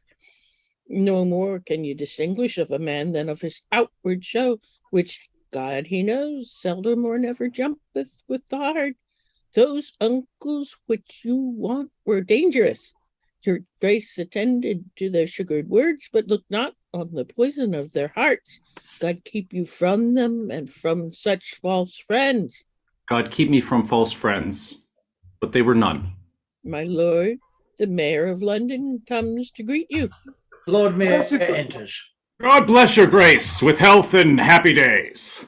I thank you, good my lord, and thank you all. I thought my mother and my brother York would long ere this have met us on the way. Fie, what a slug is Hastings that he comes not to tell us whether they will come or no. Lord Hastings enters. And in time, here comes the sweating lord. Welcome, my lord. What, will our mother come? On what occasion, God, he knows, not I, the Queen, your mother, and your brother York have taken sanctuary, and a prince would have fain come with me to meet Grace, but by his mother was perforce withheld. What an indirect and peevish course is this of hers. Lord Cardinal, will your grace persuade the Queen to send the Duke of York and his princely brother presently? If she deny, Lord Hastings go with him, and from her jealous arms pluck him perforce. My Lord Buckingham, if my weak oratory can from his mother win the Duke of York, anon expect him here. But if she be obdurate to mild entreaties, God forbid we should infringe the holy privilege of blessed sanctuary, not for all this land would I be guilty of so great a sin. You are too senseless, obstinate, my lord, too ceremonious and traditional. Weigh it but with the grossness of his age, you break not sanctuary in seizing him. The benefit thereof is always granted to those whose dealings have deserved the place, and those who have the wit to claim the place. The prince hath neither claimed it nor deserved it, and therefore, in mine opinion, cannot have it. Then taking him from thence that is not there, you break no privilege nor charter there. Oft have I heard of sanctuary men, but sanctuary children ne'er till now. My lord, you shall o'errule my mind for once. Come on, Lord Hastings, will you go with me? I go, my lord. Good lords. Cardinal Hastings exit. Good lords, make all the speedy haste you may. Say, Uncle Gloucester, if our brother come, where shall we sojourn till our coronation? Where it thinks best, and to your royal self. If I may counsel you, some day or two your highness shall repose you at the Tower. Then will you please, and shall be thought most fit for your best health and recreation. I do not like the Tower of any place. Did Julius Caesar build that place, my lord? He did, my gracious lord, begin that place, which in succeeding ages have reified. Is it upon record, or else reported successively from age to age he built it? Upon record, my gracious lord. Would say, my lord, if it were not registered, methinks the truth should live from age to age, as 'twere retailed to all posterity, even to the general ending day. So why so young, they say, do never live long. What say you, uncle? I say, without characters, fame lives long. Thus, like the formal vice iniquity, I moralize two meanings in one word. That Julius Caesar was a famous man. With what his valor did enrich his wit set down to make his valor live.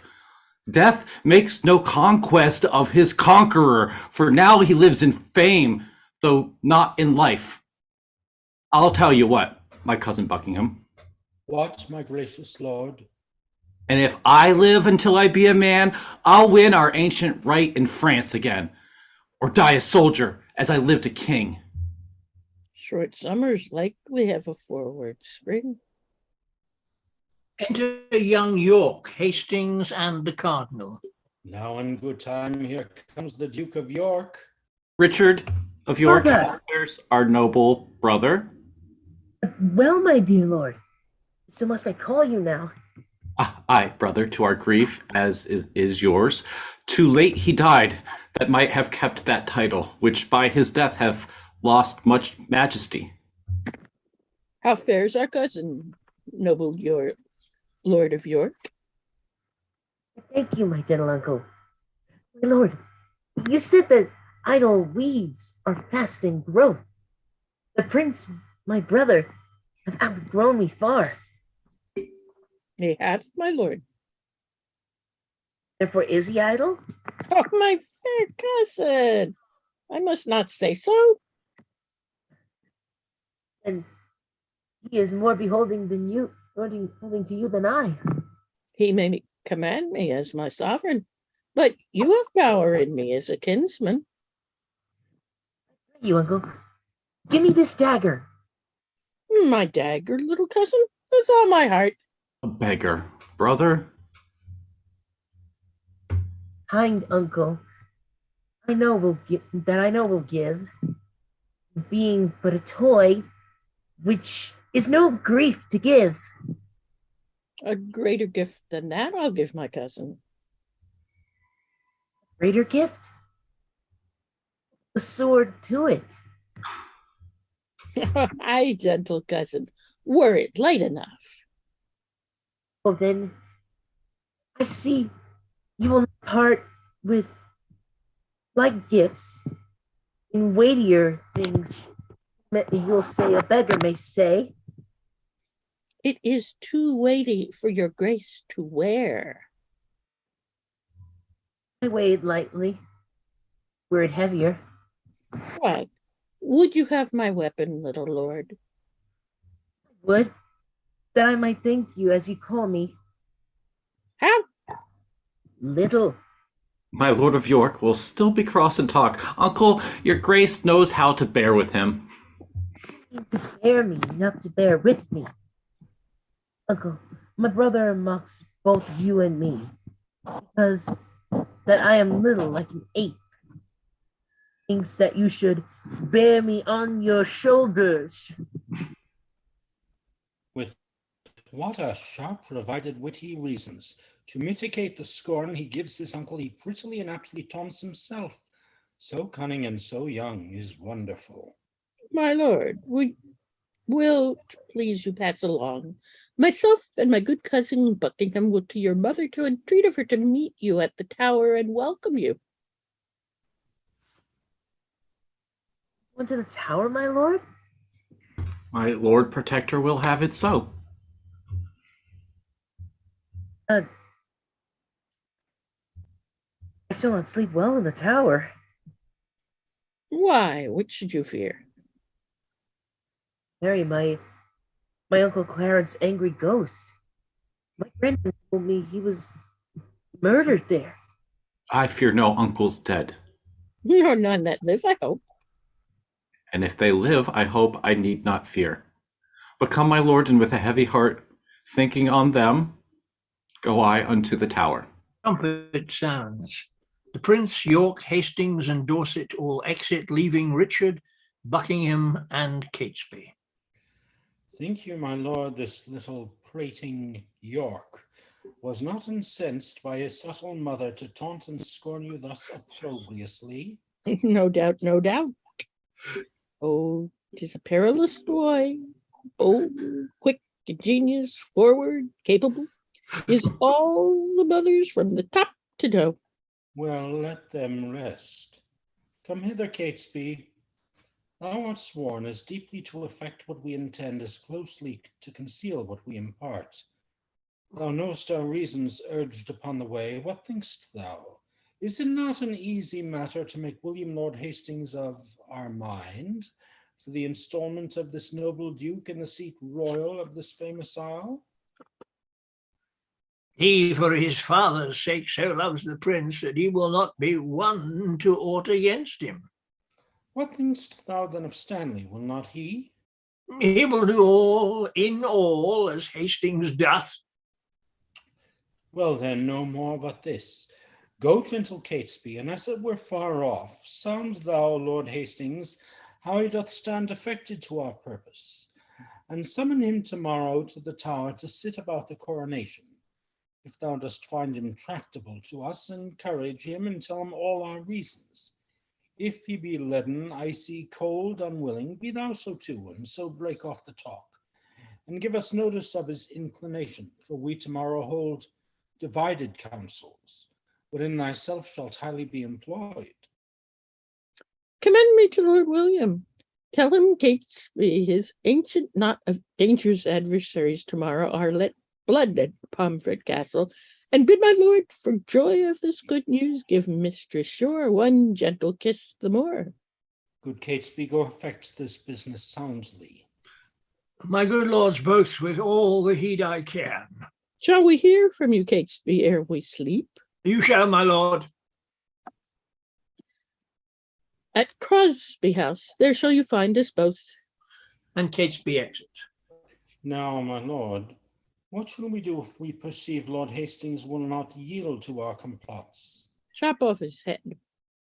Something we will determine. And look, when I am king, claim thou of me the earldom of Hereford, and all the movables whereof the king, my brother, was possessed. I'll claim that promise at your grace's hand. And look to have it yielded with all kindness. Come, let us sup betimes, that afterwards we may digest our complots in some form. And they exit. Act 3, Scene 2. A messenger arrives at Hastings' door. My lord, my lord. Who knocks at the door? One from the Lord Stanley. What is the clock? Upon the stroke of 4. And Hastings Cannot thy master sleep these tedious nights? So it appears, by that I have to say, first he commends him to your noble self. And then? Then certifies your lordship that this night he dreamt the boar had raised off his helm. Besides, he says there are 2 councils kept, and that may be determined at the one, for which may make you and him to rue at the other.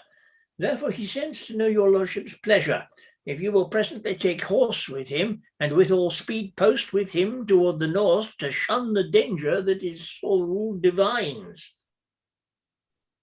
O fellow, go return unto thy lord. Bid him not fear the separated councils. His honor and myself are at the one.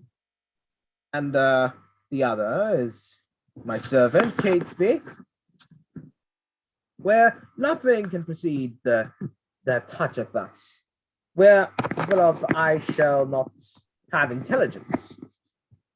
Tell him his fears are shallow, wanting instance, or his dreams, I wonder, so fond to trust the mockery of unquiet slumbers. By the boar and boar pursues were to incense, the boar were to follow us and make pursuit where he did not mean to chase. Go bid thy master rise and come to me, and we will both together to the tower, where he shall see the boar will use us kindly. I'll go, my lord, and tell him what you say. The messenger exits. Catesby enters. Many good morrows to my noble lord. Good morrow, Catesby. You are early stirring. What news? What news in this our tottering state? It is a reeling world indeed, my lord, and I believe will never stand upright till Richard wear the garland of the realm. How? Wear the garland?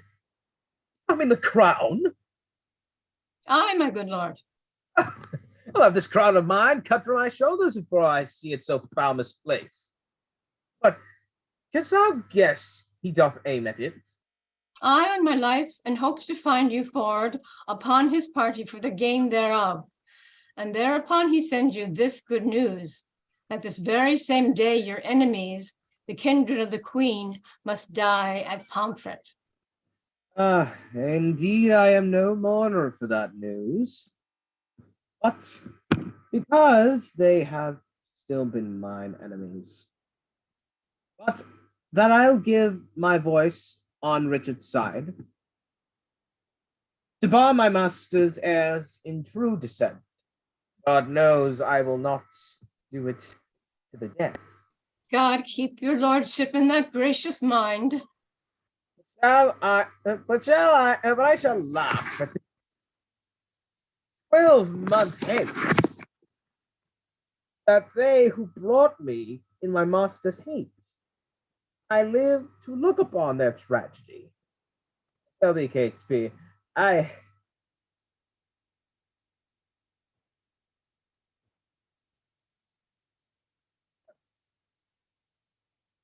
ere a fortnight, make me elder. I'll send some packing that yet. Think not on it. 'Tis a vile thing to die, my gracious lord, when men are unprepared and look not for it. A monstrous, monstrous. So falls it out with Rivers, Vaughan, Grey. So 'twill do with some men else. Think themselves are safe, as thou and I, as thou knowst, are dear to my princely Richard and Buckingham. The princes both make high account of you, for they account his head upon the bridge. As they do. I will deserved it. Lord Stanley enters.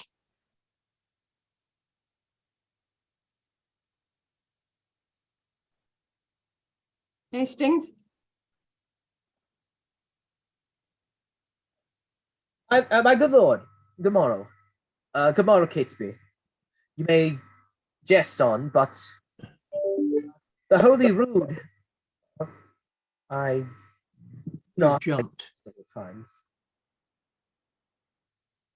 My lord, I hold my life as dear as you do yours.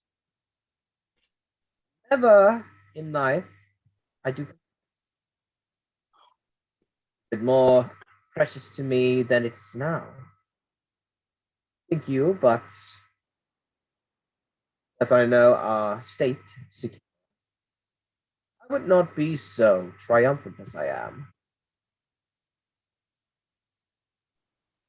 Lord Sir Pomfret, they rode from London, were jocund, those their state were sure. No cause to mistrust, but yet you see how soon they are cast. Bag of random.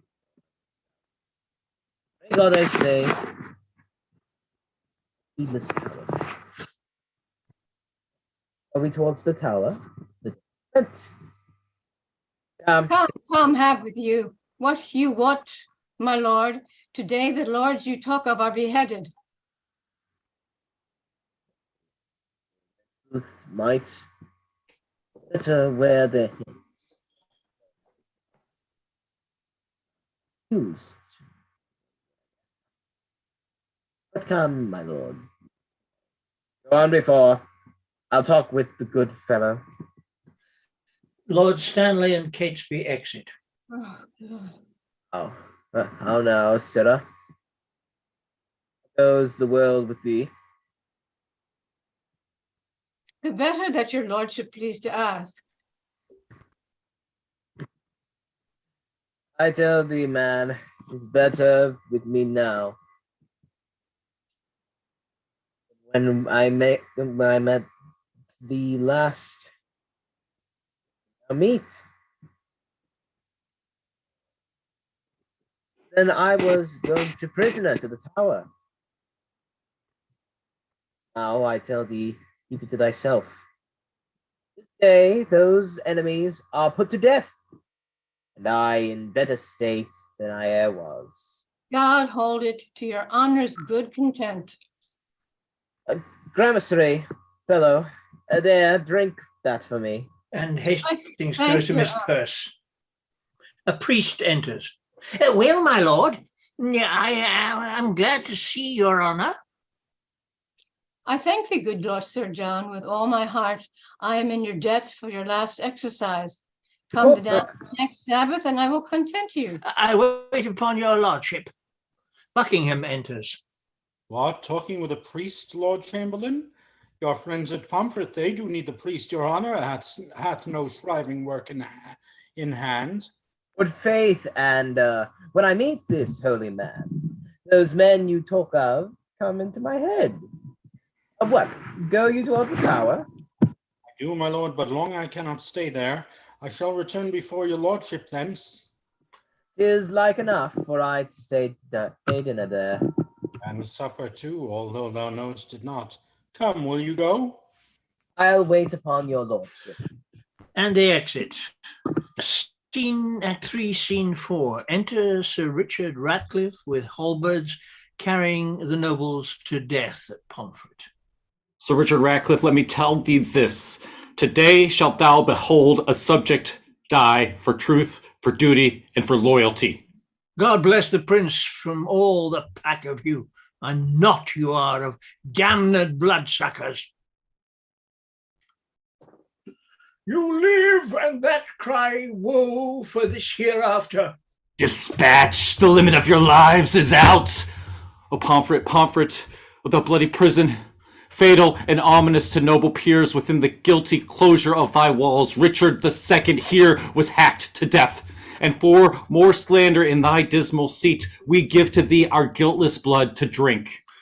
Now Margaret's curse is fallen upon our heads when she exclaimed on Hastings, you and I, for standing by when Richard stabbed her son.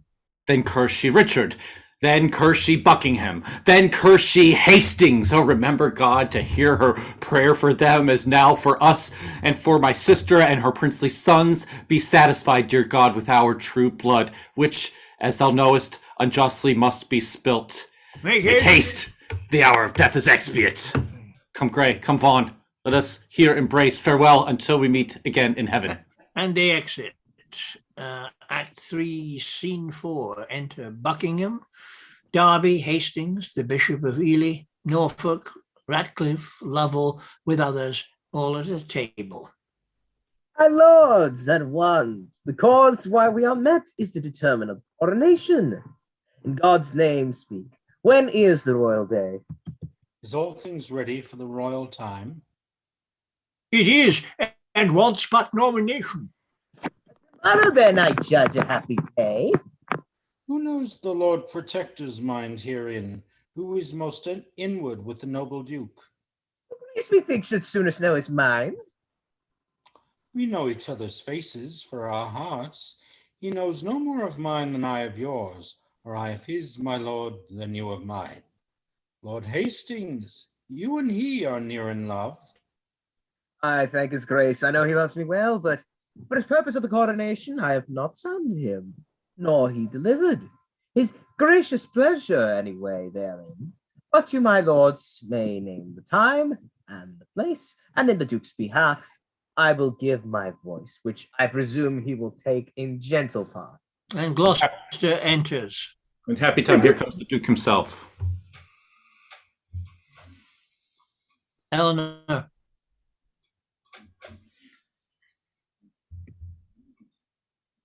My noble lords and cousins all, good morrow. I've been long a sleeper, but I trust my absence doth neglect no great design, which by my presence might have been concluded. Had you not come upon your cue, my lord, William Lord Hastings had pronounced your part, I mean your voice, for crowning of the king. Then, my Lord Hastings, no man might be bolder. His lordship knows me well and loves me well. My lord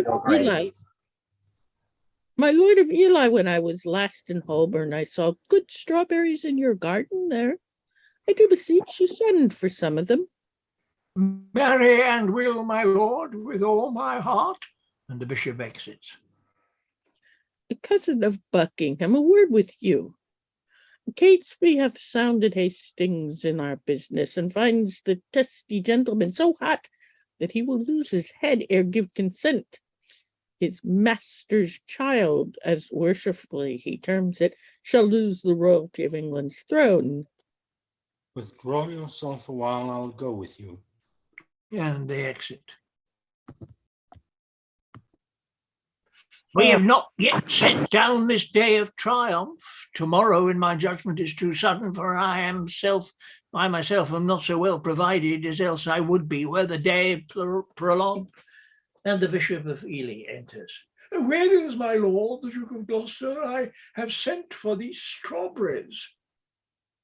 Grace looks cheerfully and smooth today. Some conceits, or others like him well. He doth bid good morrow, such a spirit. I think there's never a man that can less hide his love or hate than he. By his face, so you know his heart. What of his heart perceive you in his face?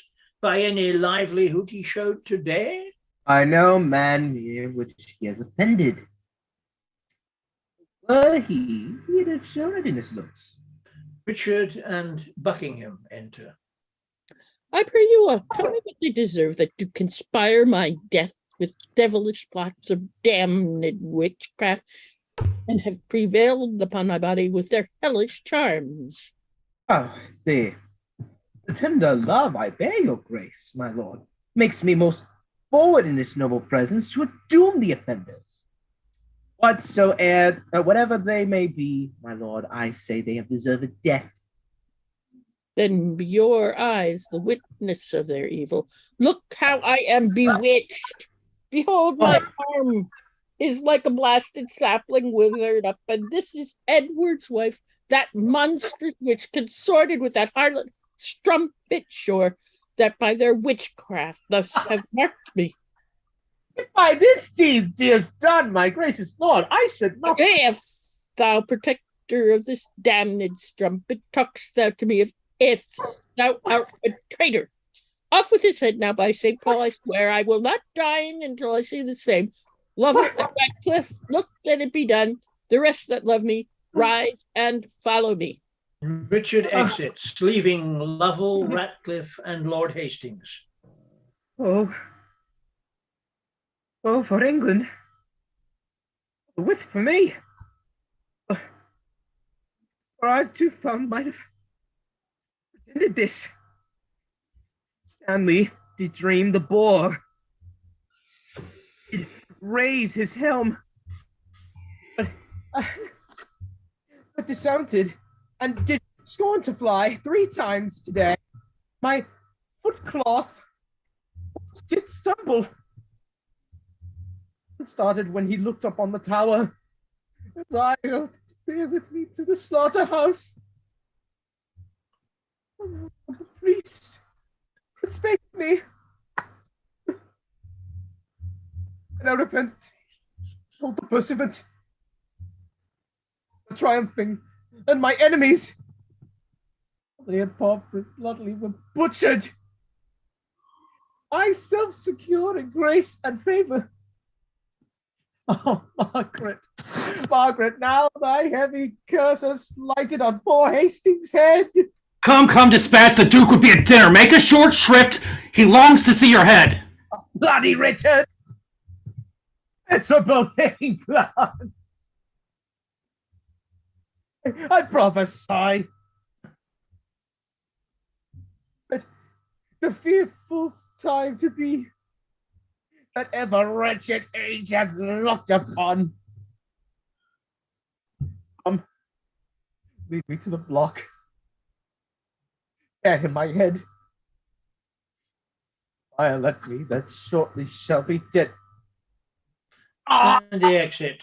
Act 3, Scene 5. Enter Richard and Buckingham in rotten armor, marvelously ill-favored.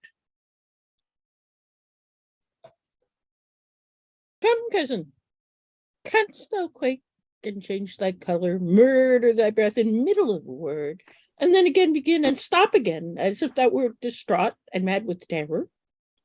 That I can counterfeit the deep tragedian, speak and look back and cry on every side, tremble and start at wagging of a straw, intending deep suspicion. Ghastly looks are at my service like enforced smiles. and both are ready in their offices at any time to grace my stratagems. But what is Catesby gone? He is, and see, he brings the mayor along. Lord The Mayor. Mayor and Catesby enter. Lord Mayor. Look to the drawbridge there. Hark, a drum. Catesby, or look to Wells. Lord Mayor, the reason we have sent. Look back, defend thee, here are enemies. God and our innocency defend and guard us. Lovell and Ratcliffe enter with Hastings' head. Be patient, their friends, Ratcliffe and Lovell. Here is the head of the ignoble traitor, the dangerous and unsuspected Hastings. So dear, I loved the man that I must weep. I took him from the plain as harmless creature that breathed upon the earth, a Christian. Made him my bookwear, and my soul recorded the history of all her secret thoughts. So smooth, he dabbed his vice with show of virtue, that his apparent open guilt omitted. I mean his conversation with Shore's wife. He lived from all attainder of suspects. Well, well, he was the covet's sheltered traitor that ever lived. Would you imagine, or almost believe, were it not that by great preservation we live to tell it, that the subtle traitor this day had plotted in the council house to murder me and my good lord of Gloucester? Had he done so? Why? Think you we are Turks or infidels, or that we would against the form of law proceed thus rashly in the villain's death? But that the extreme peril of the case, the peace of England, and our personal safety enforced us to this execution. Now, fair befall you, he deserved his death, and your good graces both have well proceeded to warn false traitors from the like attempts. I never looked for better at his hands after he once fell in with Mistress Shore. Yet had we not determined he should die until your lordship came to see his end, which now the loving haste of these our friends something against our meanings have prevented. Because, my lord, I would have had you heard the traitor speak and timorously confess the manner and the purpose of his treasons, that you might well have signified the same unto the citizens, who haply may misconster us in him and wail his death. But, my good lord, your grace's word shall serve, as well as I had seen and heard him speak, and do not doubt right noble princes both, but I'll acquaint our duteous citizens with all your just proceedings in this case. And to that end, we wished your lordship here to avoid the censures of the harping world.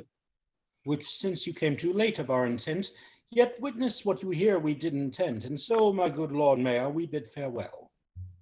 Go after, cousin Buckingham. The mayor toward Guildhall hies him in all post. There at your meetest vantage at the time infer the bastardy of Edward's children. Tell them how Edward put to death a citizen only for saying he would make his son heir to the crown, meaning indeed his house, which by the sign thereof was termed so.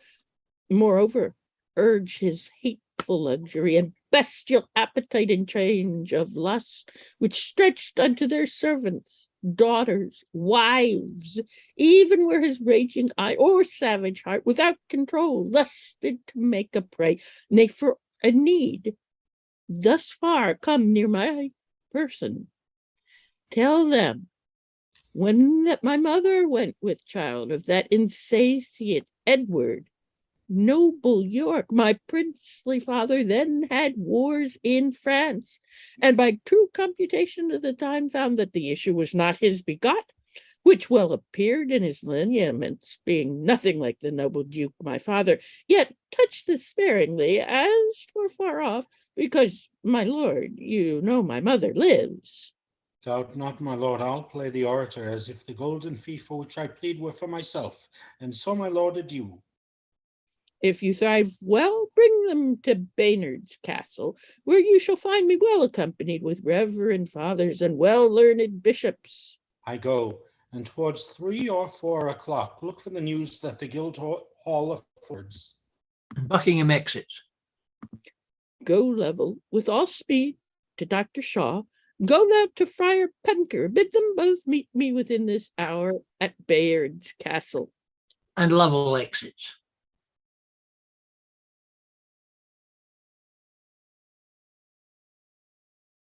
Now will I go to take some privy order to draw the brats of Clarence out of sight, and to give order that no manner of person have any time recourse unto the princes. And Richard exits. Act 3, Scene 6. A scrivener enters. Here is the indictment of the good Lord Hastings, which in a set hand fairly is engrossed, that it may be today read or in Paul's. And mark how well the sequel hangs together. 11 hours I have spent to write it over, for yesternight by Catesby was it sent me. The precedent was full as long a doing, and yet within these 5 hours Hastings lived, untainted, unexamined, free at liberty. Here's a good world the while. Who is so gross that cannot see this palpable device? Yet who so bold but says he sees it not? Bad is the world, and all will come to naught, when such ill dealing must be seen in thought. And he exits. Act 3, Scene 7, enter Richard and Buckingham at several doors. How now? How now? What say the citizens? Now, by the Holy Mother of our Lord, the citizens or mum say not a word. Touched you the bastardy of Edward's children? I did with his contract with Lady Lucy, and his contract by deputy in France, the unsatiate greediness of his desire and his enforcement of the city wives, his tyranny for trifles, his own bastardy as being got your father than in France, and his resemblance being not like the Duke. Withal, I did infer your lineaments, being the right idea of your father, both in your form and nobleness of mind. Laid open all your victories in Scotland, your discipline in war, wisdom in peace, your bounty, virtue, fair humility. Indeed, left nothing fitting for your purpose untouched or slightly handled in discourse. And when my oratory drew toward end, I bid them that did love their country's good cry, God save Richard, England's royal king. And did they so? No. So God help me, they spake not a word, but like dumb statues or breathing stones, stared each on other and looked deadly pale, which when I saw, I reprehended them, and asked the mayor what meant this wilful silence. His answer was, the people were not used to be spoke to but by the recorder. Then he was urged to tell my tale again. Thus saith the Duke, thus hath the Duke inferred, but nothing spoken warrant from himself. When he had done, some followers of mine own at lower end of the hall hurled up their caps, and some 10 voices cried, God save King Richard. And thus I took the vantage of those few. Thanks, gentle citizens and friends, quoth I. This general applause and cheerful shout argues your wisdom and your love to Richard. And even here brake off and came away. What tongueless blacks were they? Would they not speak? Will not the mayor then and his brethren come? The mayor is here at hand. Intend some fear. Be not you spoke with, but by mighty suit. And look you get a prayer book in your hand, and stand between two churchmen, good my lord. For on that ground I'll make a holy descant. And be not easily won to our requests. Play the maid's part, still answer nay, and take it. I go. And if you plead as well for them as I can say nay to thee for myself, no doubt we bring it to a happy issue. Go up to the leads, the Lord Mayor knocks. The mayor and citizens enter. Welcome, my lord, I dance attendance here. I think the Duke will not be spoke withal. Now, Catesby enters. Now, Catesby, what says your lord to my request? He doth entreat your grace, my noble lord, to visit him tomorrow or next day. Excuse me. He is within, with 2 right reverend fathers, divinely bent to meditation, and in no worldly suits would he be moved to draw him from his holy exercise. Catesby to the gracious Duke, tell him myself, the mayor and aldermen, in deep designs in matter of great moments, no less importing than our general good, are come to have some conference with his grace. I'll signify so much unto him straight. And Catesby exits. Aha, my lord, this prince is not an Edward. He is not lolling on a lewd love bed, but on his knees at meditation, not dallying with a brace of courtesans, but meditating with two deep divines. Not sleeping to engross his idle body, but praying to enrich his watchful soul.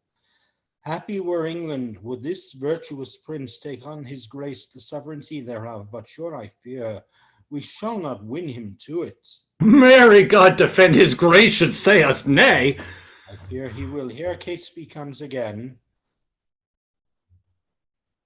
Now, Catesby, what says his grace? He wonders to what end you have assembled such troops of citizens to come to him, his grace not being warned thereof before. He fears, my lord, you mean no good to him. Sorry I am, my noble cousin should suspect me that I mean no good to him. By heaven, we come to him in perfect love, and so once more return and tell his grace. When holy and devout religious men are at their beads, 'tis much to draw them thence. So sweet is zealous contemplation. Richard appears aloft, standing between two bishops. See where his grace stands, between two clergymen. 2 drops of virtue for a Christian prince to stay him from the fall of vanity. And see a book of prayer in his hand, true ornaments to know a holy man. Famous Plantagenet, most gracious prince, lend favorable ear to our requests and pardon us the interruption of thy devotion and right Christian zeal. My lord, there needs no such apology. I do beseech your grace to pardon me, who, earnest in the service of my God, deferred the visitation of my friends. But leaving this, what is your grace's pleasure? Even that, I hope, which pleaseth God above, and all good men of this ungoverned isle. I do suspect I have done some offense that seems disgracious in the city's eye, and that you come to reprehend my ignorance. You have, my lord. Would it might please your grace on our entreaties to amend your fault? Else wherefore breathe I in a Christian land? Know then it is your fault that you resign the supreme seat, the throne majestical, the sceptred office of your ancestors, your state of fortune and your due of birth, the lineal glory of your royal house, to the corruption of a blemished stock, whilst in the mildness of your sleepy thoughts, which here we waken to our country's good, the noble isle doth want his proper limbs, his face defaced with scars of infamy, his royal stock raft with ignoble plants, and almost shouldered in the swallowing gulf of dark forgetfulness and deep oblivion, which to recure, we heartily solicit your gracious self to take on you the charge and kingly government of this your land, not as protector, steward, substitute, or lowly factor for another's gain, but as successively from blood to blood your right of birth, your empery, your own. For this consorted with the citizens, your very worshipful and loving friends, and by their vehement instigation in this just cause come I to move your grace. I cannot tell if to depart in silence, or bitterly to speak in your reproof best fitteth my degree or your condition. If not to answer, you might happily think tongue-tied ambition, not replying, yielded to bear the golden yoke of sovereignty, which fondly you would here impose on me. If to reprove you for this suit of yours, so seasoned with your faithful love to me, then on the other side I checked my friends, therefore to speak and to avoid the first, and then in speaking not to incur the last, definitively thus I answer you. Your love deserves my thanks, but my desert unmeritable shuns your high request. First, if all obstacles were cut away and that my path were even to the ground, it's the right revenue and due of birth, yet so much is my poverty of spirit, so mighty and so many my defects, that I would rather hide me from my greatness, being a bark to brook no mighty sea, than in my greatness covet to be hid, and in the vapor of my glory smothered. But God be thanked, there is no need of me, and much I need to help you were there need. The royal tree hath left us royal fruit, which, mellowed by the stealing hours of time, will well become the seat of majesty, and make no doubt us happy by his reign. On him I lay that you would lay on me the rate and fortune of his happy stars, which God defend that I should wring from him. My lord, this argues conscience in your grace, but the respects thereof are nice and trivial, all circumstances well considered. You say that Edward is your brother's son, so say we too, but not by Edward's wife. For first was he contract to Lady Lucy, your mother lives a witness to his vow, and afterward by substitute betrothed to Bona, sister to the King of France. These both put off a poor petitioner, a care-crazed mother to a many sons, a beauty waning and distressed widow. Even in the afternoon of her best days, made prize and purchase of his wanton eye, seduced the pitch and height of his degree to base declension and loathed bigamy. By her in his unlawful bed he got this Edward, whom our manners call the prince. More bitterly could I expostulate, save that for reverence to some alive I give a sparing limit to my tongue. Then, good my lord, take to your royal self this proffered benefit of dignity, if not to bless us and the land withal, yet to draw forth your noble ancestry from the corruption of abusing times unto a lineal true derived course. Do, good my lord, your citizens entreat you. Refuse not, mighty lord, this proffered love. Oh, make them joyful, grant their lawful suit. Alack, why would you heap this care on me? I am unfit for state and majesty. I do beseech you, take it not amiss. I cannot, nor I will not yield to you. If you refuse it, as in love and zeal, loath to depose the child your brother's son, as well we know your tenderness of heart, and gentle kind effeminate remorse, which we have noted in you to your kindred, and eagerly indeed to all estates, yet know, where you accept our suit or no, your brother's son shall never reign our king, but we will plant some other in the throne to the disgrace and downfall of your house. And in this resolution here we leave you. Come, citizens, we will entreat no more. And Buckingham exits. Call them again, sweet prince. Accept their suit. If you deny them, all the land will rue it. Will you enforce me to a world of cares? Call them again. I am not made of stones, but penetrable to your kind entreaties, albeit against my conscience and my soul. Buckingham and the rest re-enter. Cousin of Buckingham and sage, grave men, since you will buckle fortune on my back to bear her burden where I will or no, I must have patience to endure the load.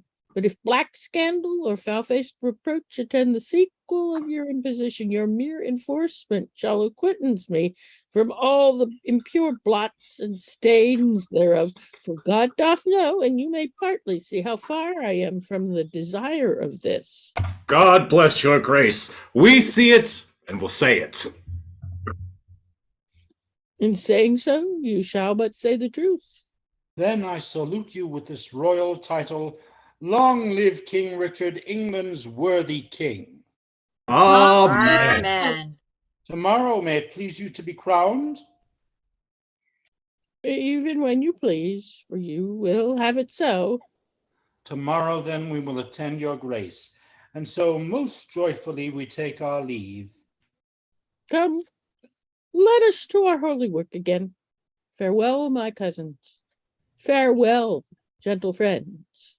And Richard exits. That's the end of Act 3, Scene 7. Can we take a 5 there? Yes, that would be Eleanor? nice. That would be nice. Yes. Yeah. So let's have a 5. It's 25 minutes to the hour. Let's reconvene at 20 to the hour. I say that because I can never work out. It's 5 hours different from me. So everybody take 5 and we'll see you at 22. Okay. That's not 5 minutes. It's 3:35 now. What time you plan to come back? That's more 3:40. 3:40. Okay. That's only 4 minutes. Well, we've been talking. Yeah. The scene ended at 3:35. Your voice is holding up perfectly fine, Eleanor. I've done a little coughing, but off mic. Not much. They gave me this part last night at 2:00 in the morning. I didn't even know I had it.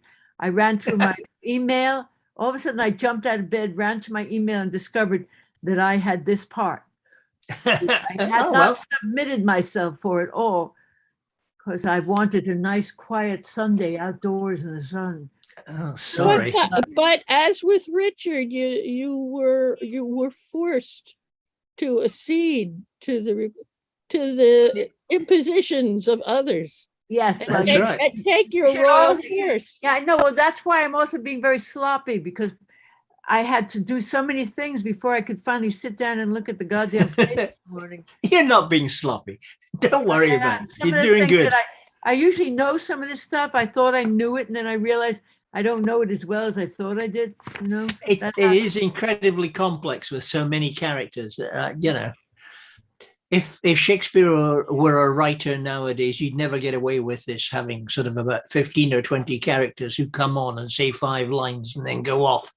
You can't get away with that nowadays. The art is to write a short, too many long speeches. Like things like Dargo, it's too many long speeches. Yeah, I mean, a modern day audience, they must have, people's feet must have really gotten tired because most of those people did not have chairs who watched it. That's right. You know, it's like, I don't know. And it's also crazy. I can't believe they could understand some of it either. You know, it's really. Yeah, but remember, this is the period where people could watch a play and then go off and recite off the top of their head things that they'd heard. I mean, it was the same with Molière in a few decades beyond. People who'd come to see his plays would write to their relatives in the country and be able to write whole speeches that they'd heard just once. He's also more poetic, you know, in the translations that I've seen. I've always liked some of it's right. Well, a lot of liberties are taken with the translations. Yeah. But I see a question from Henry Graham Murray, who I hadn't realized had come here. I am going to promote you to a panelist. Good.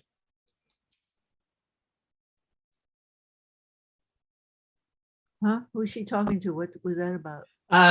Somebody who's an attendee but not a panelist. Oh. Well, no, he was invited, but not in time to have a private link. Gotcha. Hi, Henry.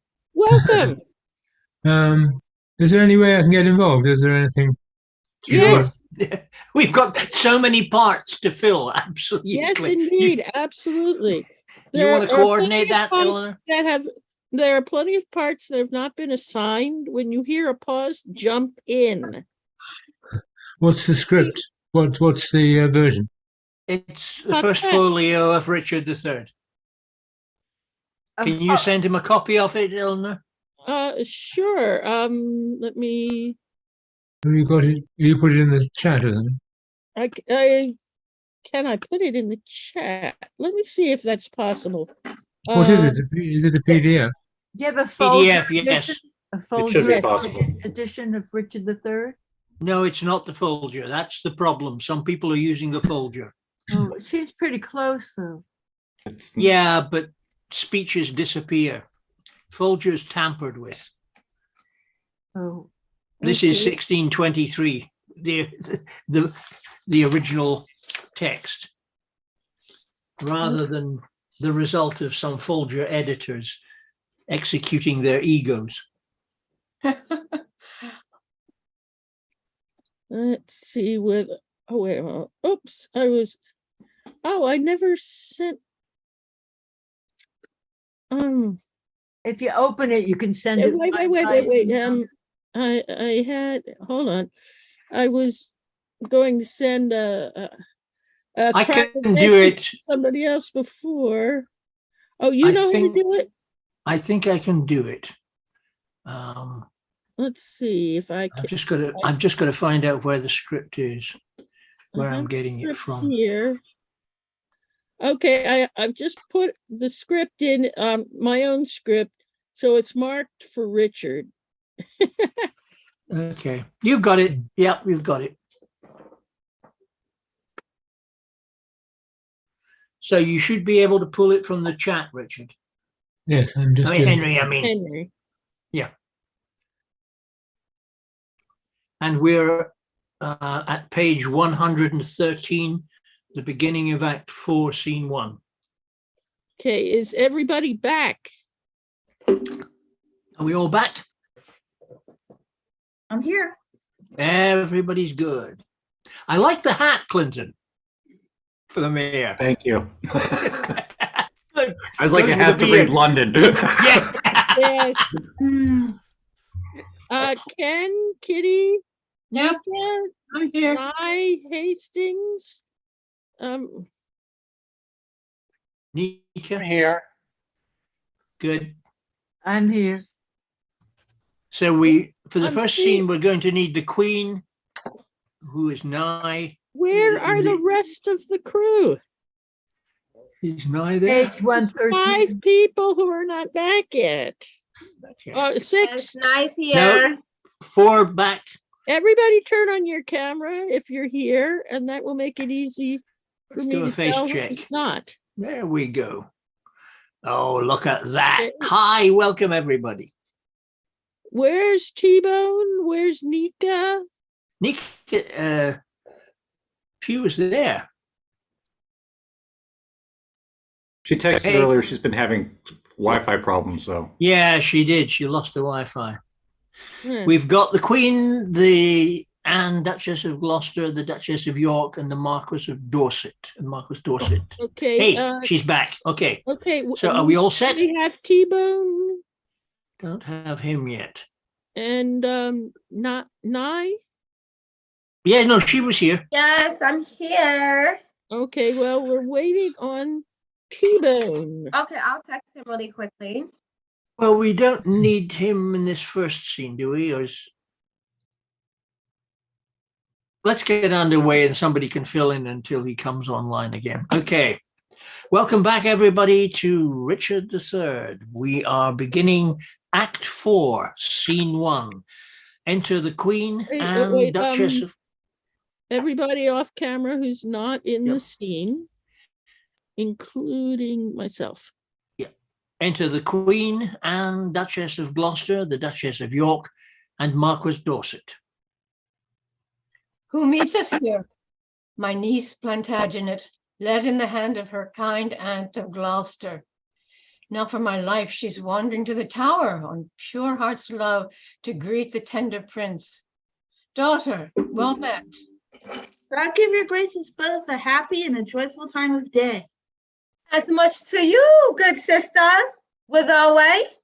No farther than the tower, and as I guess, upon the like devotion as yourselves, congratulate the gentle princes there. Kind sister, thanks. We'll enter all together. Lieutenant enters. And in good time, here the lieutenant comes. Master Lieutenant, pray you, by your leave, how doth the prince and my young son of York?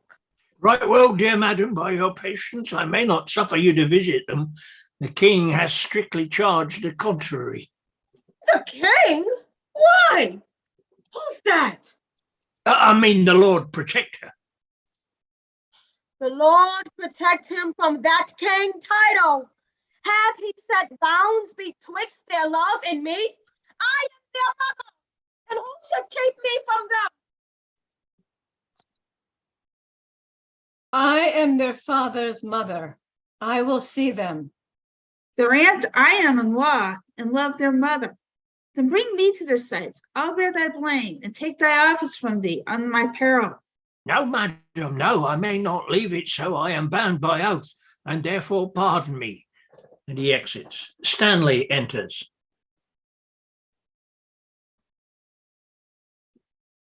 Lady Stanley, Yes, do Stanley. let me but meet you ladies 1 hour hence, and I'll salute your Grace of York as mother, and reverend looker-on of 2 fair queens. Come, madam, you must straight to Westminster, there to be crowned Richard's royal queen.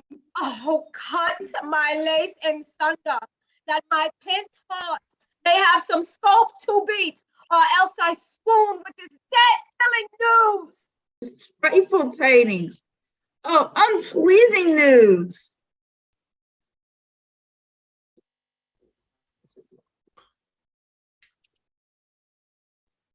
Be of good cheer, mother. How fares your grace? Oh, Dorset, speak not to me. Get thee hence. Death and destruction, dog, be at the hills. Thy mother's name is Amunis to children. If thou wit to outstrip death, go cross the seas and live with rich men from the reach of hell. Go, hide thee from this slaughterhouse, lest thou increase the number of the dead, and make me die the thrall of Margaret's curse, nor mother's wife, nor England's counted queen. Full of wise care is this your counsel, madam. Take all the swift advantage of the hours. You shall have letters from me to my son in your behalf, to meet you on the way. Be not ta'en tardy by unwise delay. O ill dispersing wind of misery! O my accursed womb, the bed of death! A cockatrice hast thou hatched to the world, whose unavoided eye is murderous. Come, madam, come, I in all haste was sent. And I with all unwillingness will go. Oh, would to God that the inclusive verge of golden metal that must round my brow were red hot steel to sear me to the brain. Anointed let me be with deadly venom, and die ere men can say, God save the queen. Go, poor soul. I envy not thy glory to feed my humor with thyself no harm. No, why? When he that is my husband now came to me as I followed Henry's corpse, when scarce the blood was well washed from his hands, which issued from my other angel husband, and that dear saint, which then I weeping followed. Oh, when I say I looked on Richard's face, this was my wish. Be thou, quoth I, accursed, for making me so young, so old a widow. And when thou weddest, let the sorrow haunt thy bed, and be thy wife, if any be so mad, more miserable by the life of thee than thou hast made me, by my dear lord's death. Lo, ere I can repeat this curse again, within so small a time, a woman's heart grows like a captive to his honey words, and proved the subject of mine own soul's curse, which hitherto hath held mine eyes from rest. For never yet 1 hour in his bed did I enjoy the golden dew of sleep, but with his timorous dreams was still await. Besides, he hates me for that my father Warwick, and will, no doubt, surely be rid of me. Oh, heart of dew, I pity thy complaining. No more than with my soul I mourn for yours. Farewell, thou woeful walker of glory. Adieu, poor soul that takes thy leave of it. Go thou to Richmond, and good fortune guide thee. Go thou to Richard, and good angels tend thee. Go thou to sanctuary, and good thoughts possess thee. I to my grave, where peace and rest lie with me. 80-odd years of sorrow have I seen, and each hour's joy racked with a week of teen. Stay, yet look back with me unto the tower. Pity you, ancient stones, those tender babes, whom envy hath immured within your walls. Rough cradle for such little pretty ones, rude, ragged nurse, old, sullen playfellow. For tender princesses use my babies well, so foolish sorrow bids your stones farewell. And she exits. Act 4, Scene 2. A Senate sounds. Richard enters in pomp with Buckingham, Catesby, Ratcliffe, and Lovell. Stand all apart, cousin of Buckingham. My gracious sovereign. Give me thy hand. Thus high, by thy advice and thy assistance, is King Richard seated. But shall we wear these glories for a day, or shall they last, and we rejoice in them? Still live they, and forever let them last.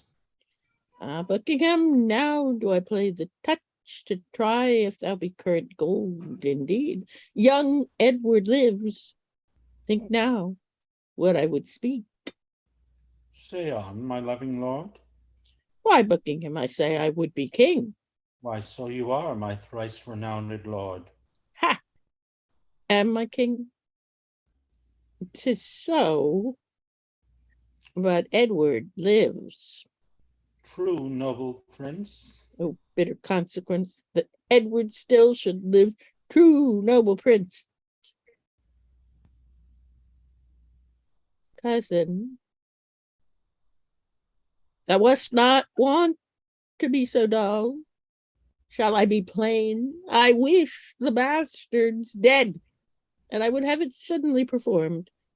What sayst thou now? Speak suddenly. Be brief. Your grace may do your pleasure.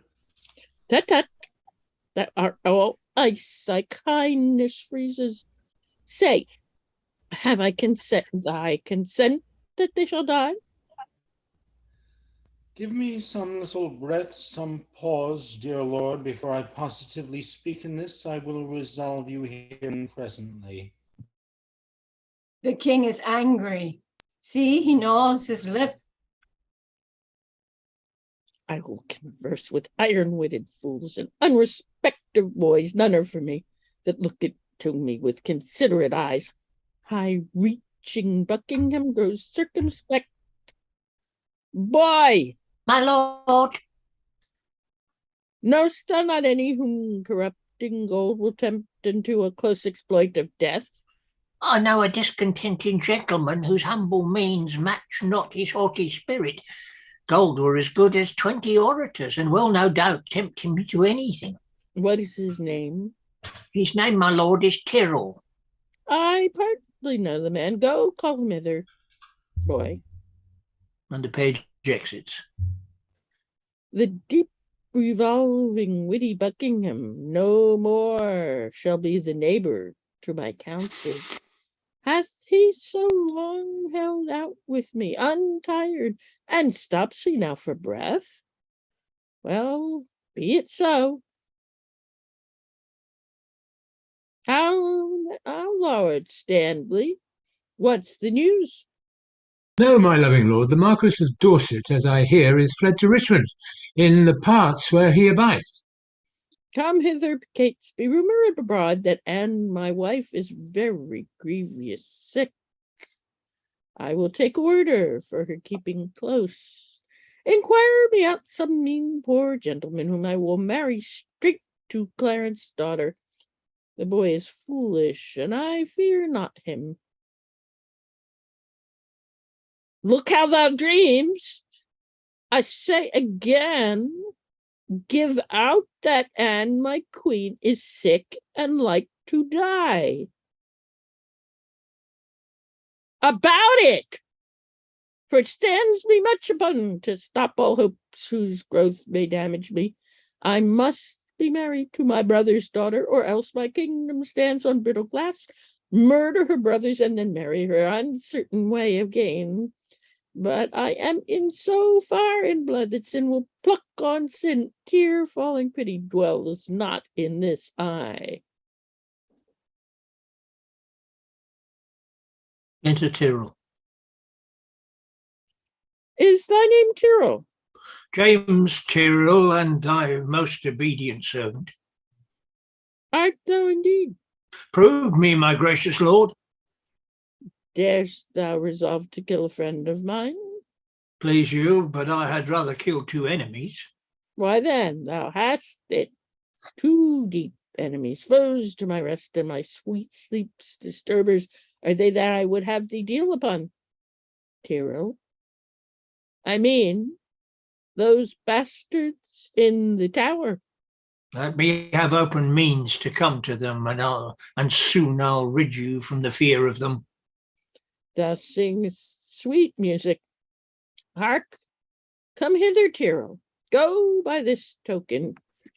Rise and lend thine ear. There is no more, but so say it is done, and I will love thee and prefer thee for it. I will dispatch it straight. Enter Buckingham. My lord, I have considered in my mind the late request that you sound me in. Well, let that rest. Dorset is fled to Richmond. I hear the news, my lord. Stanley is your wife's son. Well, look unto it. My lord, I claim the gift, my due by promise, for which your honor and your faith is pawned, the earldom of Hertford, and the movables which you have promised I shall possess. Stanley, look to your wife. If she can pay letters to Richmond, you shall answer it. What says your highness to my just request? I do remember me. Henry VI did prophesy that Richmond should be king when Richmond was a little peevish boy. A king, perhaps. May it please you to resolve me in my suit. Thou troublest me. I am not in the vein. And he exits. And is it thus? Repays he my deep service with such contempt? Made I him king for this? Oh, let me think on Hastings and be gone to Brecknock, while my fearful head is on. And he exits. Act 4, Scene 3, Tyrrell enters. The tyrannous and bloody act is done. The most arch deed of piteous massacre that ever yet this land was guilty of. Dighton and Forrest, who I did suborn to do this piece of ruthful butchery, albeit they were fleshed villains, bloody dogs, melted with tenderness and mild compassion, wept like the children in their death's sad story. Oh, thus, quoth Dighton, lay the gentle babes, thus, quoth Forrest, girdling one another within their alabaster innocent arms. Their lips were 4 red roses on a stalk, and in their summer beauty kissed each other. A book of prayers on their pillow lay, which one, quoth Forrest, almost changed my mind. But oh, the devil, where the villains stopped. When Dighton thus told on, we smothered the most replenished sweet work of nature that from the prime creation her she framed. Hence both are gone, with conscience and remorse. They could not speak, and so I left them both to bear this tidings to the bloody king. Ah, and here he comes. All health, my sovereign lord. Kind Gerald, am I happy in thy news? If to have done the thing you gave in charge beget your happiness, be happy then, for it is done. But didst thou see them dead? I did, my lord. And buried, gentle Tyrrell? The chaplain of the tower has buried them, but where, to say the truth, I do not know. Come to me, Tyrrell, soon, and after supper, when thou shalt tell the process of their death. Meantime, but think how I may do thee good, and be inheritor of thy desire, Farewell till then. I humbly take my leave. The son of Clarence have I pent up close, his daughter meanly have I matched in marriage. The sons of Edward sleep in Abraham's bosom, and my wife hath bid this world good night. Now, for I know the Briton Richmond aims at young Elizabeth, my brother's daughter, and by that not looks proudly on the crown. To her go I, a jolly thriving wooer. My lord. Ratcliffe enters. My lord. Good or bad news that thou comest in so suddenly? Bad news, my lord. Morton is fled to Richmond, and Buckingham, backed with the hardy Welshman, is in the field, and still his power increaseth. Eli with Richmond troubles me more near than Buckingham and his rash levied strength. Come, I have learned that fearful commenting is leaden servitor to dull delay. Delay leads impotent and snail-paced beggary. Then fiery expedition be my wing, Jove's Mercury and herald for a king. Go, muster man. My counsel's my shield. We must be brief when traitors brave the field. Richard exits. Act 4, Scene 4. Old Queen Margaret enters. So now prosperity begins to mellow and drops into the rotten mouth of death. Here in these confines slyly have I lurked to watch the reigning of mine enemies. Oh, a dire induction am I witness to, and will to France, hoping the consequence will prove as bitter, black, and tragical. Oh, withdraw thee, wretched Margaret, who comes here?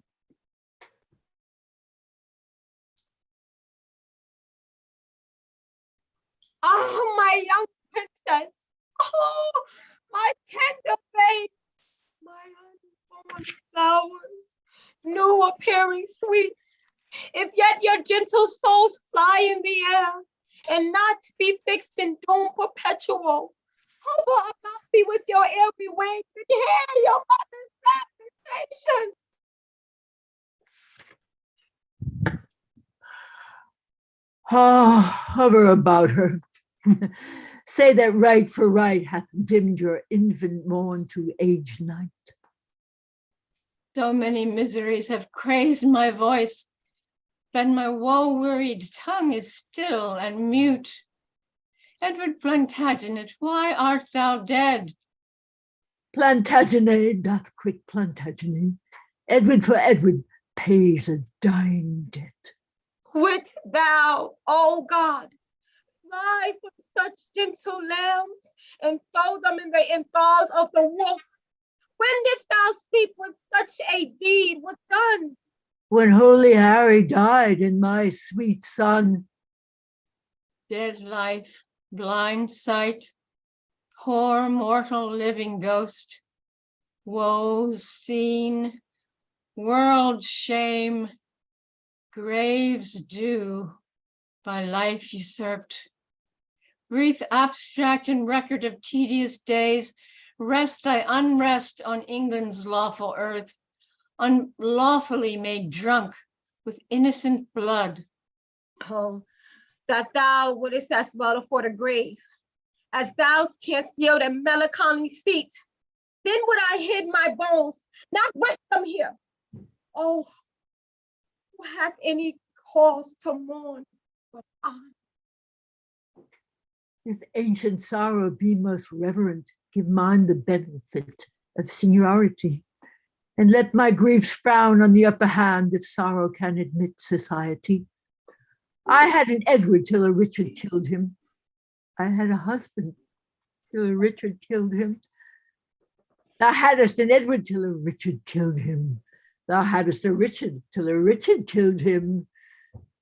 I had a Richard too, and thou didst kill him. I had a Rutland too, thou hopest to kill him. Thou hadst a Clarence too, and Richard killed him. From forth the kennel of thy womb hath crept a hell-hound that doth hunt us all to death. That dog that had his teeth before his eyes to worry lambs and lap their gentle blood. That foul deface of God's handiwork that reigns in gold eyes of weeping souls. That excellent grand tyrant of the earth. Thy womb let loose to chase us to our graves. Oh, upright, just and true disposing God, how do I thank thee that this carnal cure preys on the issue of his mother's body and makes her pure fellow with others moan. Oh, Harry's wife, triumph not in my woes. God witness with me, I have wept for thine. Bear with me, I am hungry for revenge, and now I cloy me with beholding it. Thy Edward, he is dead, that killed my Edward. The other Edward dead to quit my Edward. Young York, he is but Booth. Booth, because both they match not the high perfection of my looks. Thy Clarence, he is dead that stabbed my Edward. And the beholders of this frantic play, the adulterate Hastings, River, Vaughan, Grey, untimely smothered in their dusky graves. Richard yet lives. Hell's black intelligentsia only reserve their factor to buy souls and send them thither. But at hand issues his piteous and unpitied end. Earth gapes, hell burns, fiends roar, saints pray to have him suddenly conveyed from hence, cancel his bond of life. Dear God, I pray that I may live and say the dog is dead. Oh, thou did prophesy that time would come, that I should wish for thee to help me curse that bottled spider, that foul bunch-backed toad. I called thee then vain flourish of my fortune. I called thee then poor shadow, painted queen, the presentation of but what I was, the flattering index of a direful pageant, one heaved a high to be hurled down below. A mother only mocked with two fair babes, a dream of what thou wast, a garish flag to be the aim of every dangerous shot, a sign of dignity, a breath, a bubble, a queening jest, only to fill the scene.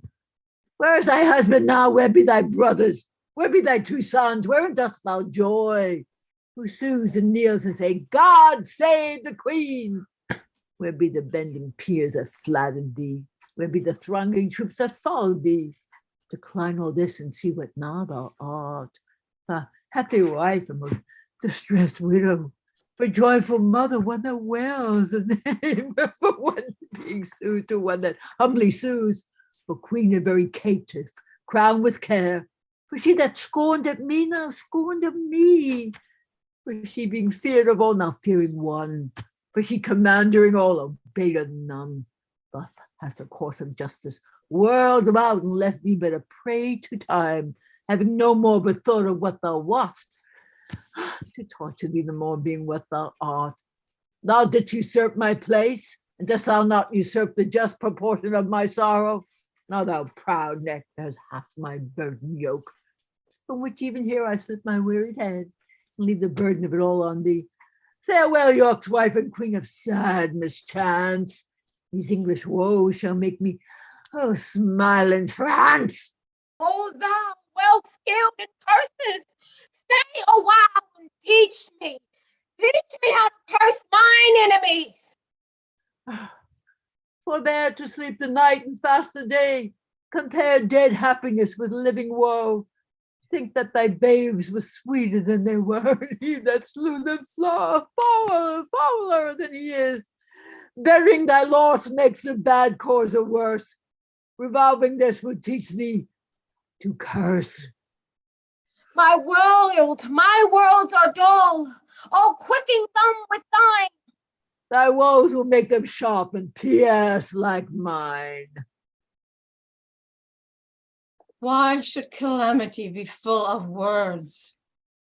Windy attorneys to their client woes, airy succeeders of interstate joys, Paul breathing, authors of miseries. Let them have scope. Thou what they do impact. Help not all, yet do they ease the heart. If so, then be not tongue-tied. Go with me, and in the breath of bitter words, let's smother my damned son, that thy two sweet sons smothered. The trumpet sounds, be copious and exclaims. King Richard enters with his train.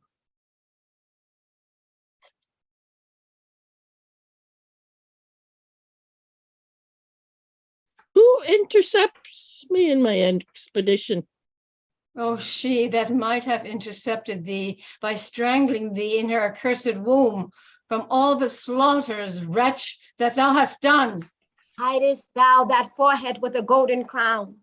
Where should be graven, if that were right, the slaughter of the prince that owned the crown, and the dire death of my two sons and brothers? Tell me, thou villain slave, where are my children?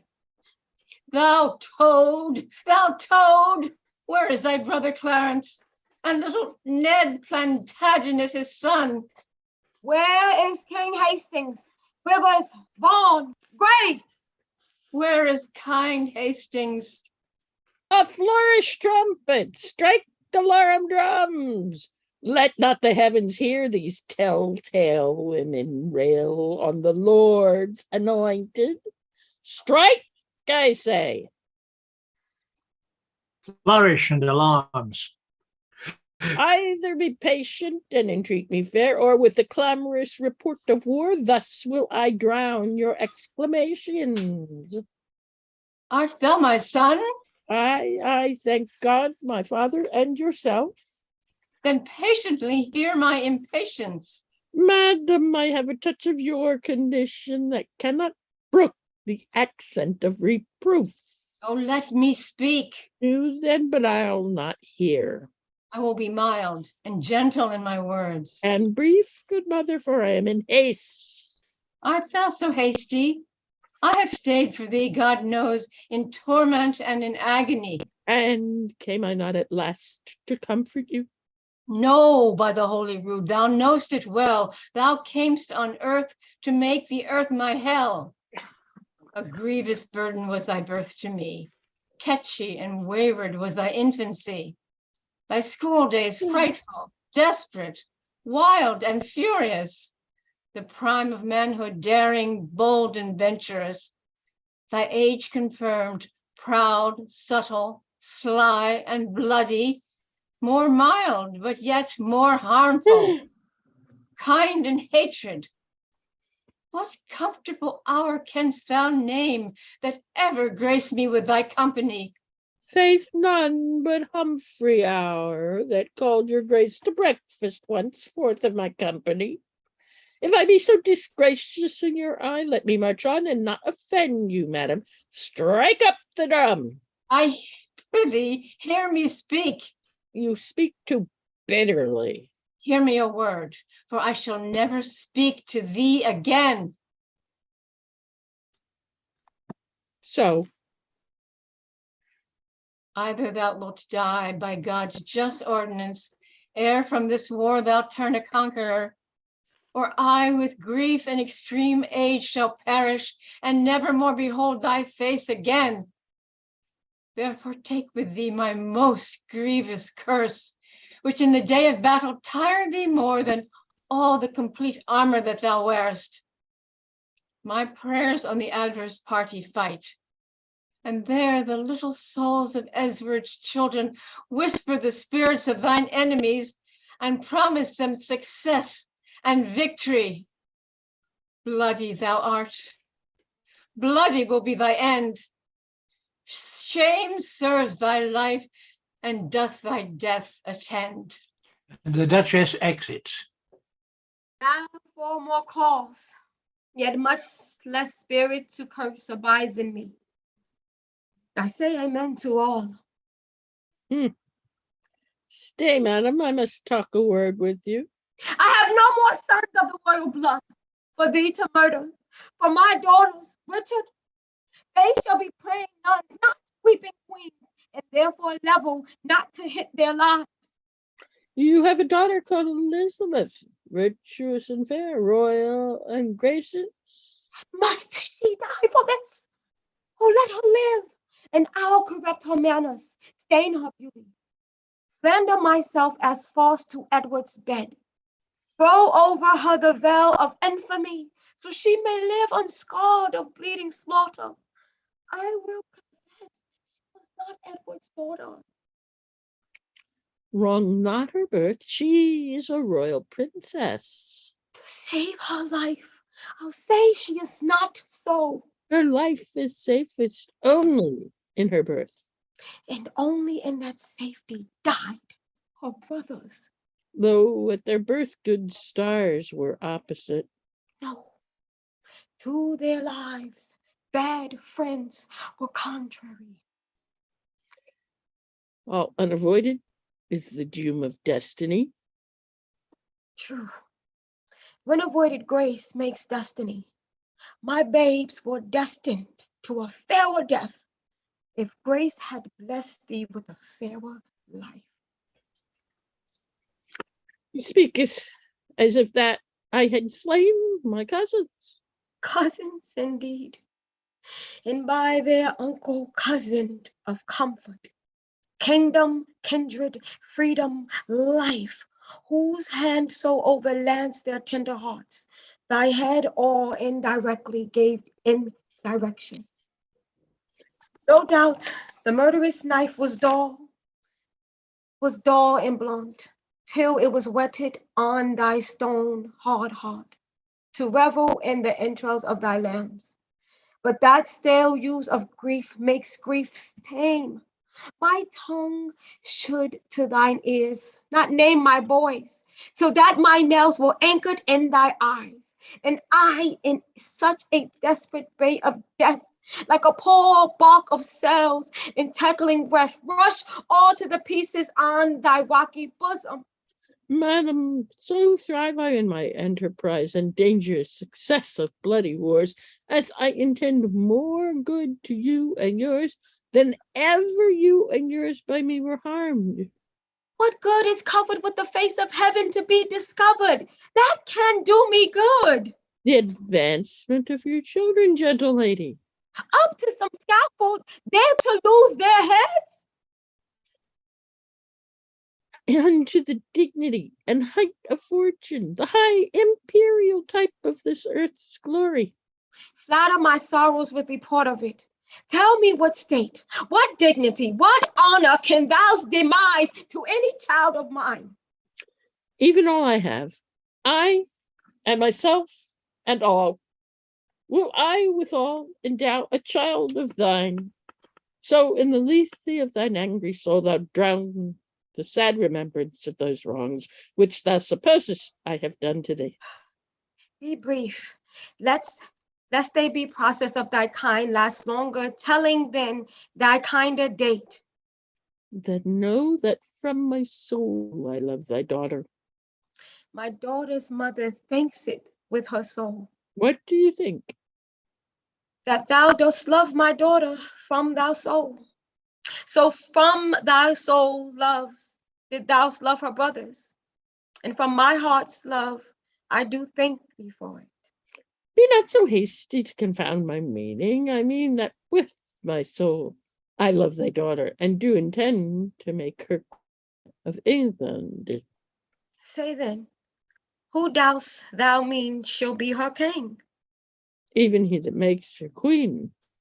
Who else should be? What? Thou? Even so. How think you of it? How canst thou? Won't he? How canst thou woo her? That I would learn of you, as one being best acquainted with her humor. And wilt thou learn of me? Madam, with all my heart. Send to her, by the man that slew her brothers, a pair of bleeding hearts therein engrave, Edward in York. Then happily she will weep. Therefore present to her as something Margaret did to thy father, steeped in Reuben's blood, a handkerchief which say to her did deign the purple sap from her sweet brother's body, and bid her dry weeping eyes therewith. If there's inducement, force her not to love. Send her a story of thy noble acts. Tell her thou madest away her uncle Clarence, her uncle Rivers, yea, and for her sake madest quick conveyance with her good Aunt Anne. You mock me, madam. This is not the way to win your daughter. There is no other way unless thou couldst put on some other shape and not be Richard that hath done all this. Say that I did it, all this, for love of her. Nay, then indeed she cannot choose but hate thee, having brought love with such a bloody spoil. Look, what is done cannot now be amended. Men shall deal unadvisedly sometimes, which after hours gives leisure to repent. If I did take the kingdom from your sons, to make amends, I'll give it to your daughter. If I have killed the issue of your womb to quicken your increase, I will beget mine issue of your blood upon your daughter. A grandam's name is little less in love than is the doting title of a mother. They are as children, but one step below, even of your metal, of your blood. They are as a children, but one step below, even of your metal, of your very blood, of all one pain, save for a night of groans endured of her for whom you bid like sorrow. Your children were vexation to your youth, but mine shall be a comfort to your age. The loss you have is but a son being king, and by that loss your daughter is made queen. I cannot make you what amends I would, therefore accept such kindness as I can. Dorset, your son, that with a fearful soul leads discontented steps in foreign soil, this fair alliance quickly shall come home to high promotions and great dignity. The king that calls your beauteous daughter wife, familiarly shall call thy Dorset brother. Again shall you be mother to a king, and all the ruins of distressful times repaired with double riches of content. What? We have many goodly days to see. The liquid drops of tears that you have shed shall come again transformed to orient pearl, advantaging their love with interest, oft times double gain of happiness. Go then, my mother, to thy daughter go. Make bold her bashful years with your experience. Prepare her ears to hear a wooer's tale. Put in her tender heart the aspiring flame of golden sovereignty. Acquaint the princess with the sweet silent hours of marriage joys. And when this arm of mine hath chastised the petty rebel, dull-brained Buckingham, bound with triumphant garlands will I come and lead thy daughter to a conqueror's bed, to whom I will retail my conquest won, and she shall be sole victress. Caesar's Caesar. What will I be best to say? Her father's brother would be her lord? Or shall I say her uncle? Is Someone needs to mute themselves. Not sure who that is. Angus. Angus, can you mute yourself? Yeah. What are you wanting? Mute yourself. Someone needs to mute themselves. It was Angus. His phone was. Okay.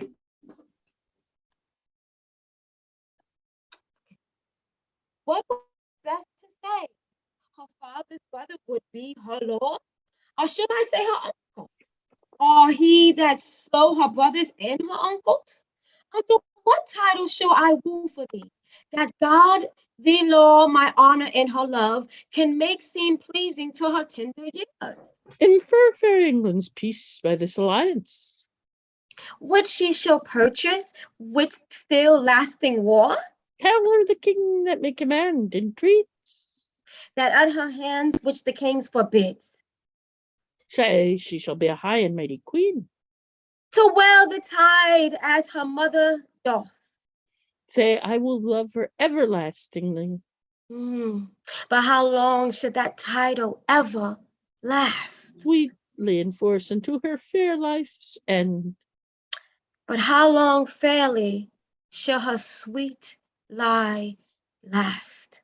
As long as heaven and nature lengthen it. So long as hell and Richard likes of it. Say I, her sovereign, am her subject low. But she, your subject, loves sovereignty. Be eloquent in my behalf to her.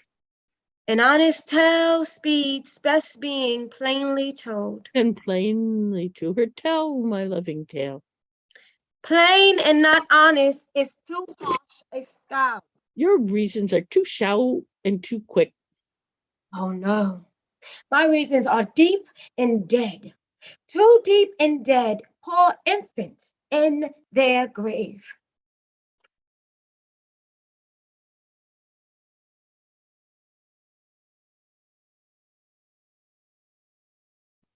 We have a different script. It's your line on my script.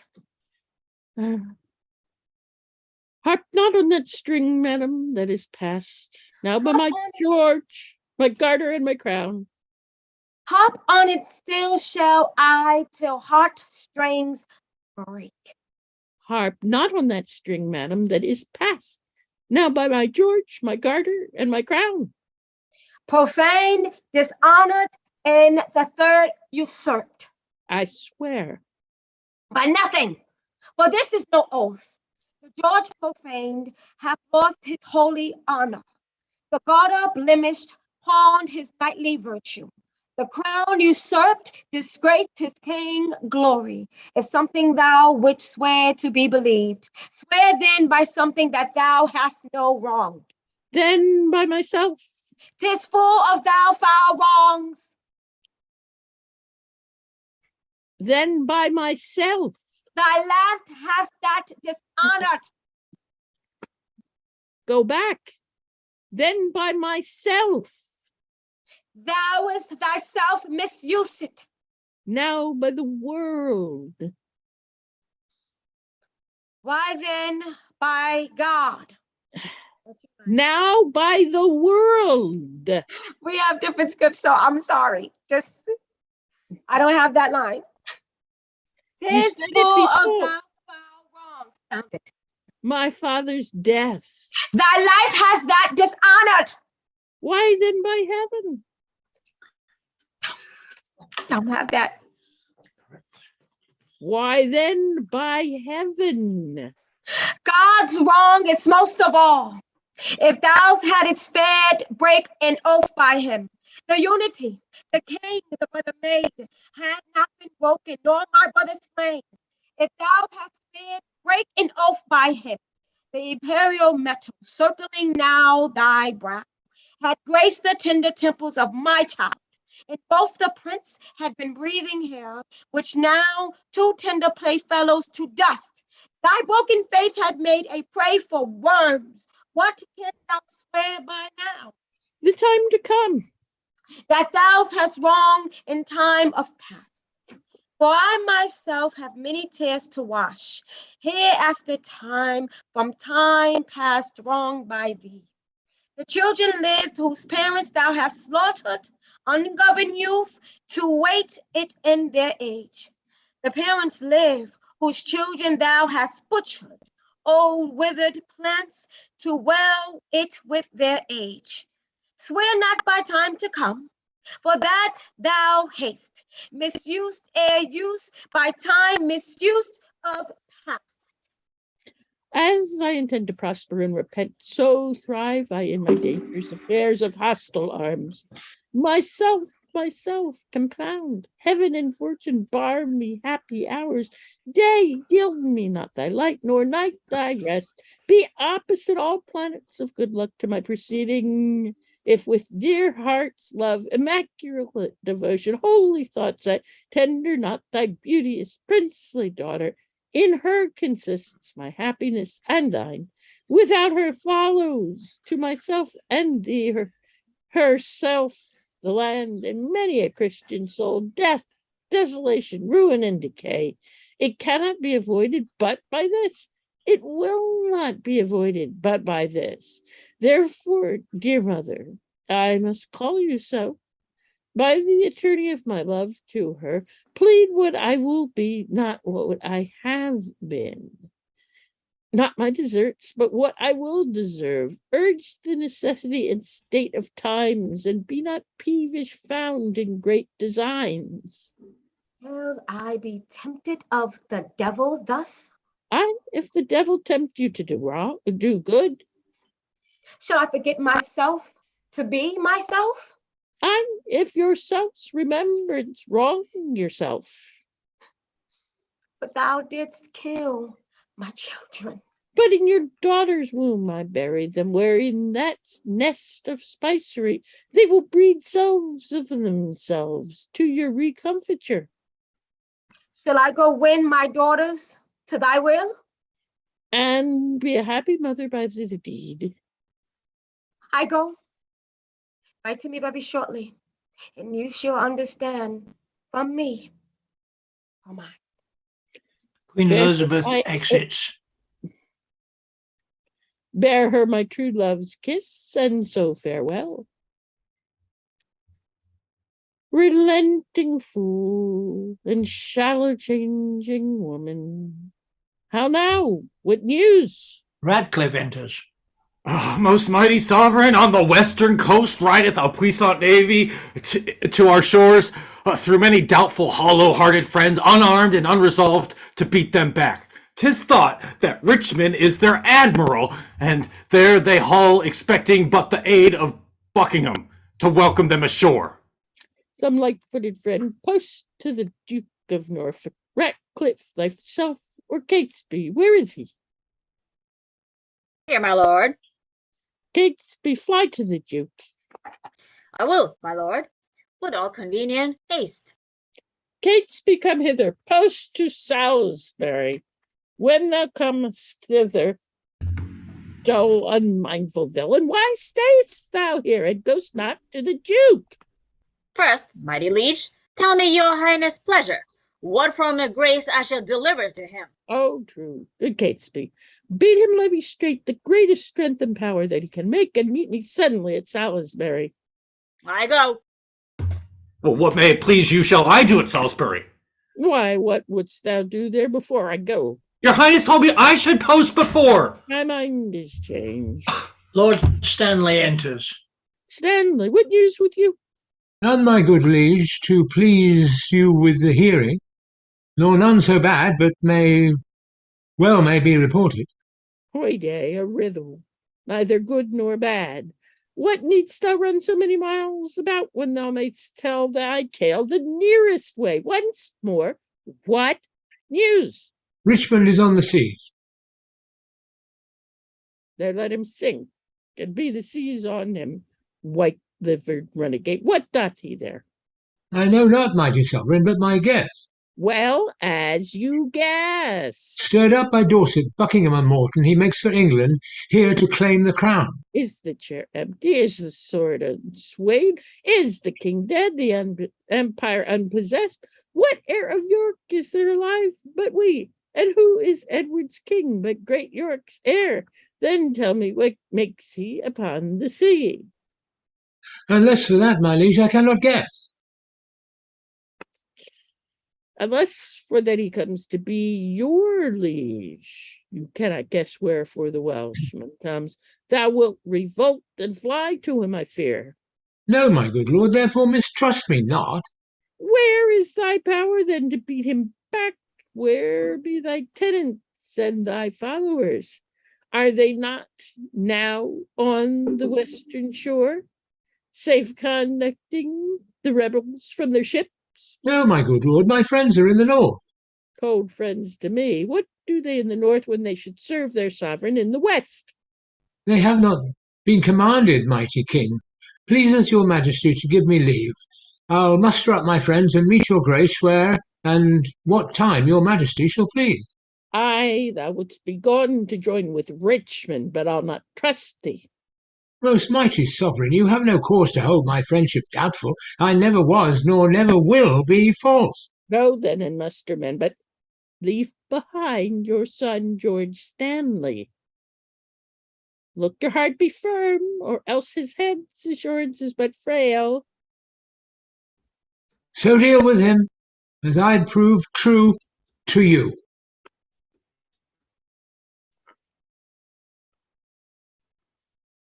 My gracious sovereign, now in Devonshire, as I by friends am well advertised, Sir Edward Courtenay and the haughty prelate, Bishop of Exeter, his elder brother, with many more confederates, are in arms. In Kent, my liege, the Guildfords are in arms, and every hour more competitors flock to the rebels, and their power grows strong. Nika? My lord, My lord. army of great Buckingham. Out on the owls, nothing but songs of death. He strikes him. There, take thou that till they'll bring better news. The news I have to tell your majesty is that by sudden floods and fall of waters, Buckingham's army is dispersed and scattered, and he himself wandered away alone. No man knows whither. I cry thee mercy. Here is my purse to cure that blow of thine. Hath any well-advised friend proclaimed reward to him that brings the traitor in? Such proclamation hath been made, my lord. Nika, take this messenger. Here. Sir Thomas Lowell, the Lord Marquis Dorset. 'Tis said, my liege, the Yorkshire are in arms, but this good comfort bring I you to your highness. The Britain navy dispersed by tempest. Richmond in Dorsetshire sent out a boat unto the shore to ask those in the banks if they were assistance, yeah or no. Who answered him? They came from Buckingham upon the prairie. They strung them, hoist sail, and made the course again for Britain. March on, since we are up in arms, if not to fight with foreign enemies, yet to beat down those rebels here at home. My liege, the Duke of Buckingham is taken. That is the best news. And the Earl of Richmond is with a mighty power landed at Milford is colder news, but yet he must be told. Away toward Salisbury, where, while we reason here, a royal battle might be won and lost. Some take order, Buckingham be brought to Salisbury. The rest march on with me. Flourish of trumpets, and they all exit. Act 4, Scene 5. Enter Darby and Sir Christopher.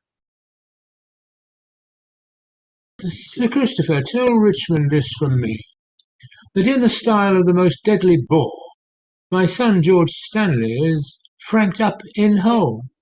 If I revolt, off goes young George's head. The fear of that holds off my present aid. So get thee gone, commend me to thy lord, withal say that the Queen hath heartily consented he should espouse Elizabeth her daughter. But tell me, where is princely Richmond now?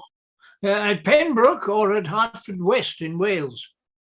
Or what men of name resort to him? Sir Walter Herbert, a renowned scholar, Sir Gilbert Talbot, Sir William Stanley, Oxford, redoubted Pembroke, Sir James Blunt, and Rice ap Thomas with a valiant crew, and many other of great name and worth, and towards London they do bend their power, if by the way they be not fought withal. Well, hie thee to thy lord, I kiss his hand. My letter will resolve him of my mind. Farewell. And they exit. Act 5, Scene 1. Enter Buckingham with halberds and led to execution. Will not King Richard let me speak with him? No, my good lord, therefore be patient. Hastings, and Edward's children, Grey and Rivers, holy King Henry and thy fair son Edward, Bowen, and all that have miscarried by underhand, corrupted, foul injustice. If that your moody, discontented souls do through the clouds behold this present hour, even for revenge mock my destruction. This is All Souls' Day, fellow, is it not? It is. Why then All Souls' Day is my body's doomsday. This is the day which in King Edward's time I wished might fall on me, when I was found false to his children and his wives' allies. This is the day wherein I wish to fall, by the false faith of him whom most I trusted. This All Souls' Day to my fearful soul is the determined respite of my wrongs. That high all-seer, which I dallied with, hath turned my feigned prayer on my head, and given in earnest what I begged in jest. Thus doth he force the swords of wicked men to turn their own points in their masters' bosoms. Thus Margaret's curse falls heavy on my neck. When he, quoth she, shall split thy heart with sorrow, remember Margaret was a prophetess. Come, lead me, officers, to the block of shame. Wrong hath but wrong, and blame the due of blame. Buckingham and the officers exit. Act 5, Scene 2. Enter Richmond, Oxford, Blunt, Herbert, and others with drums and colours. Fellows,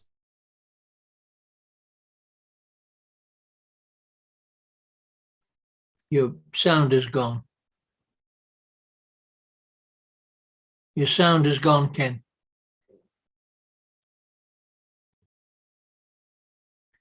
bloody and usurping boar that spoiled your summer fields and fruitful vines, swills your warm blood like wash, and makes his trough in your emboweled bosoms.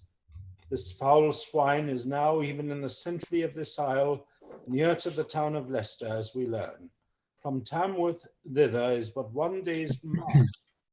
In God's name, cheerly on, courageous friends, to reap the harvest of perpetual peace by this one bloody trial of sharp war.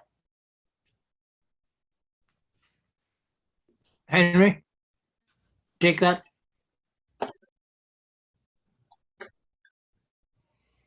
The man consists 1,000 men to fight against the guilty homicide.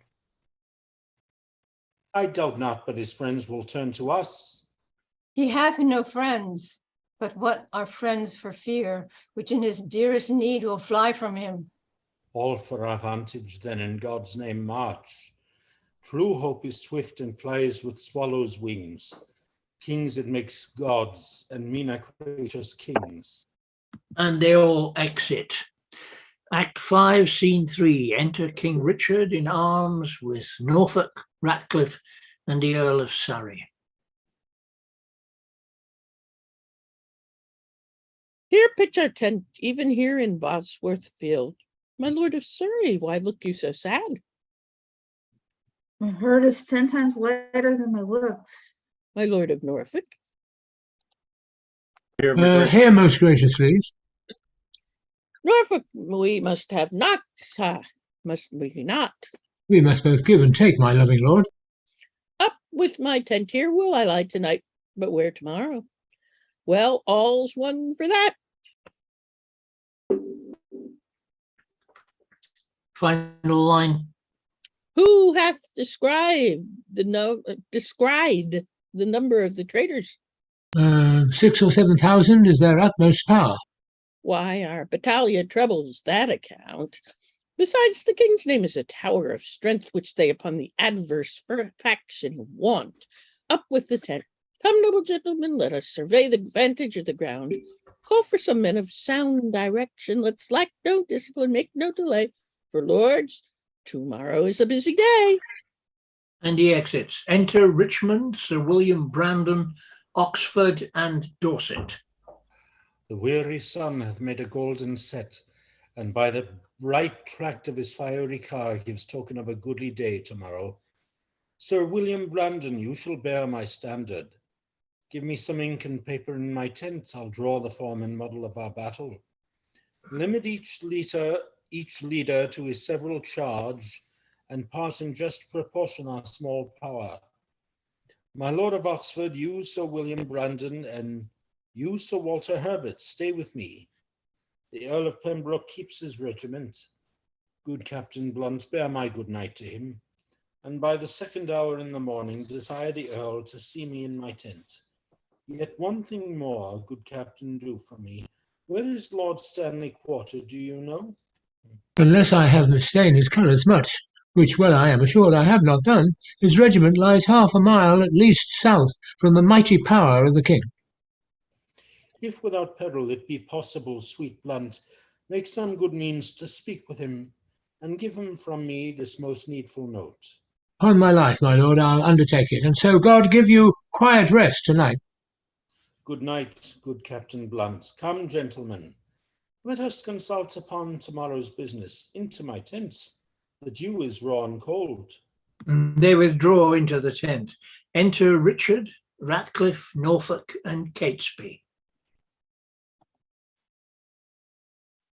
What is the clock? It's 7, my lord, and 9 o'clock.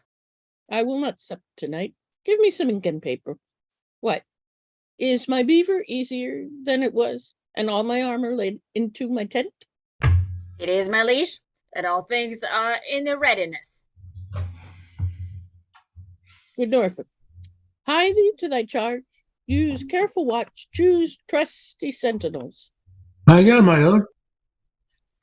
Stir with the lark tomorrow, gentle Norfolk. I warrant you, my lord.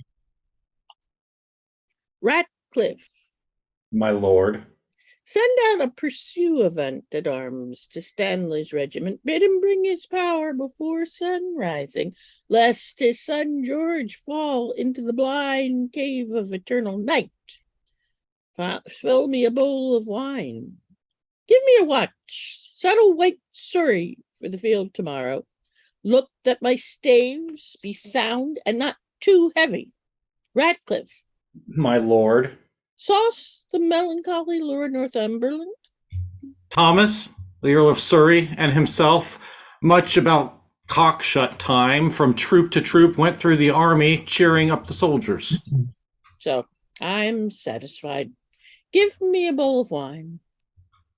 I have not that alacrity of spirit nor cheer of mind that I was wont to have. Set it down. Is ink and paper ready? It is, my lord. Bid my guard watch. Leave me. Ratcliffe, about the mid of night, come to my tent and help me to arm. Leave me, I say.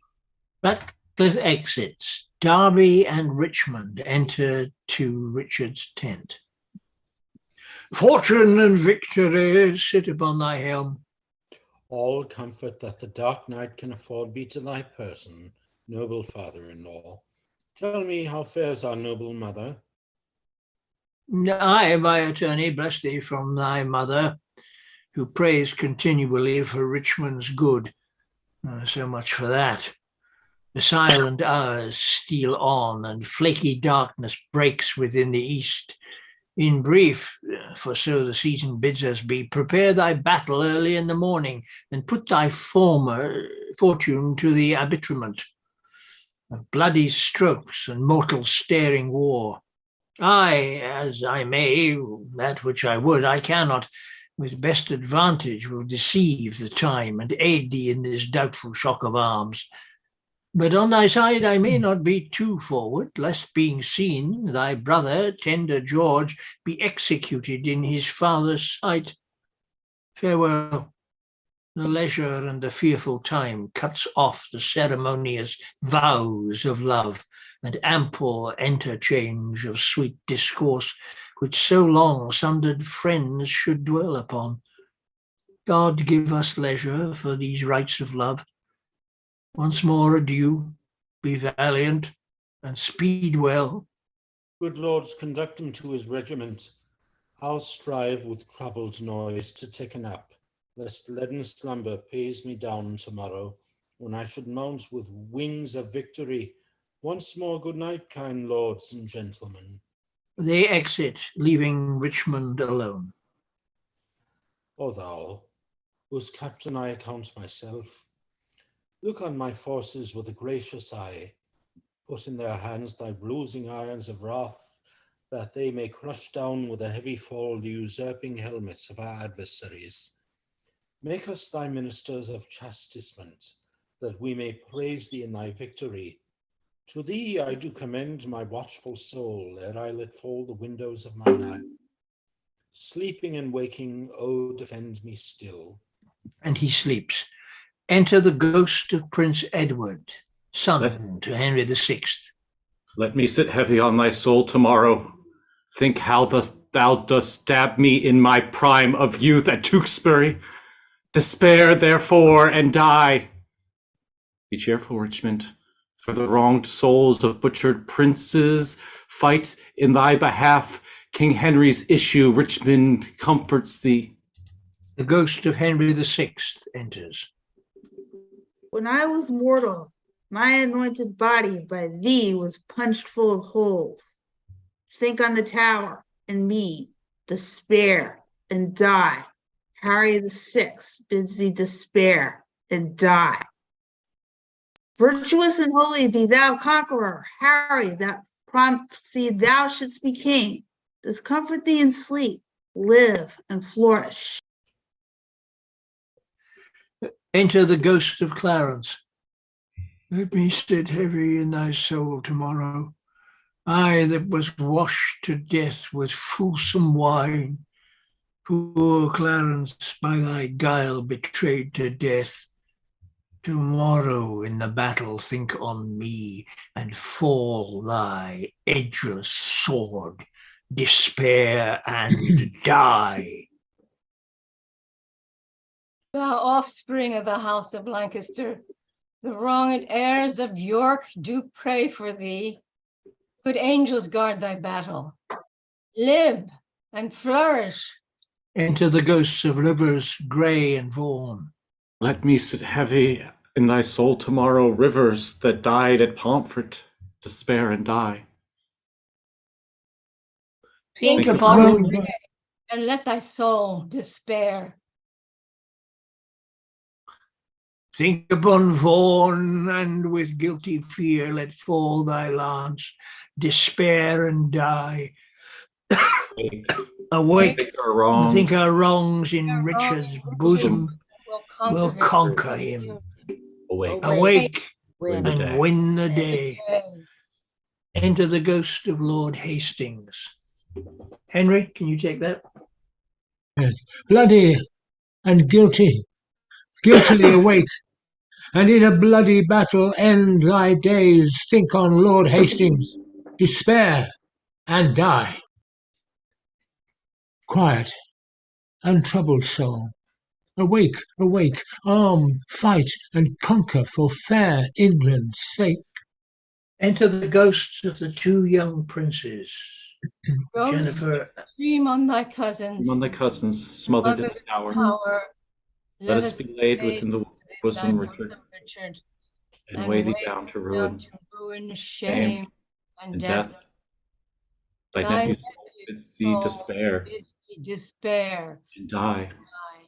Sleep, Richmond, sleep in peace and wake in joy. Good angels guard thee from the boar's annoy. Live and beget a happy race of kings. Edward's unhappy sons do bid thee flourish. enter the ghost of Anne, his wife. Richard, thy wife, that wretched Anne, thy wife, that never slept a quiet hour with thee, now fills thy sleep with perturbations. Tomorrow in the battle, think on me, and follow thy edgeless sword, despair and die. Thou quiet soul, sleep thou a sweet, quiet sleep. Dream of success and happy victory. The adversary's wife doth pray for thee. Enter the ghost of Buckingham. The first was I that helped thee to the crown. That last was I that felt thy tyranny. Oh, in the battle think on Buckingham and die in terror of thy guiltiness. Dream on of bloody deeds and death.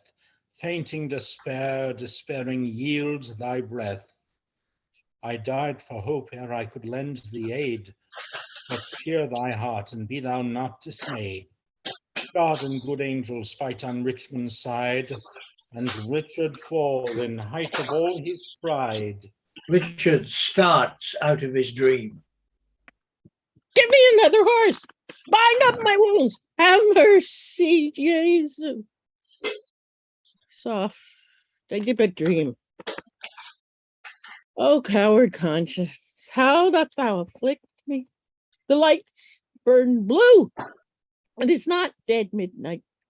Cold, fearful drops stand on my trembling flesh. Why do I fear myself? There's none else by. Richard loves Richard, that is, I am I. Is there a murder here? No. Yes, I am. Then fly from myself, great reason. Why? Lest I revenge. What? Myself upon myself? Alack, I love myself. Wherefore? For any good that I myself have done unto myself? Oh, no. Alas, I rather hate myself for hateful deeds committed by myself. I am a villain, yet I lie, I am not. Fool of thyself, speak well. Fool, do not flatter. My conscience hath 1,000 several tongues, and every tongue brings in a several tale, and every tale condemns me for a villain. Perjury in the highest degree, murder, stern murder in the direst degree, all several sins, all used in each degree, throng all to the bar, crying all guilty, guilty. I shall despair, there is no creature loves me, and if I die, no soul shall pity me. Nay, wherefore should they, since that I myself find in myself no pity to myself? Methought the souls of all that I had murdered came to my tent, and every one did threat tomorrow's vengeance on the head of Richard. My lord. Who's there? Ratcliffe, my lord, 'tis I. The early village cock hath twice done salutation to the morn. Your friends are up and buckle on their armor. Oh, Ratcliffe, I fear. My good my lord, be not afraid of shadows. By the Apostle Paul, shadows tonight have struck more terror to the soul of Richard than can the substance of 10,000 soldiers, armed in proof and led by shallow Richmond.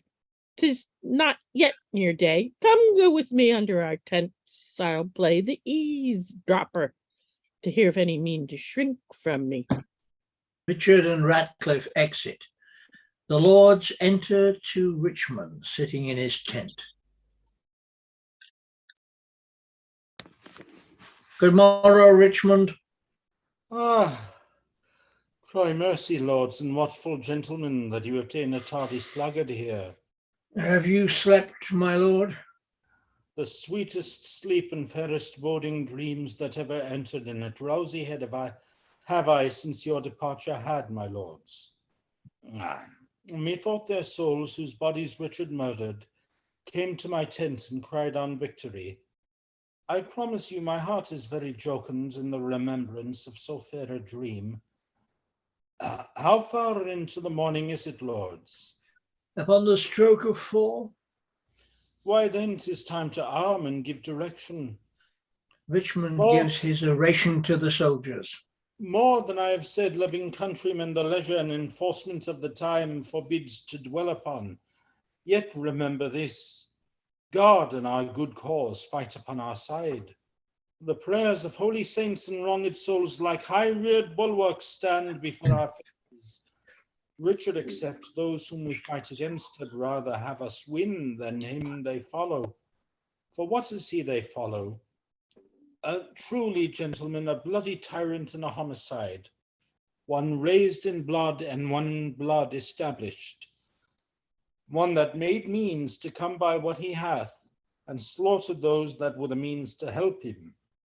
A base foul stone made precious by the soil of England's chair, where he is falsely set, one that hath ever been God's enemy, and if you fight against God's enemy, God will in justice ward you as his soldiers. If you do swear to put a tyrant down, you sleep in peace, the tyrant being slain.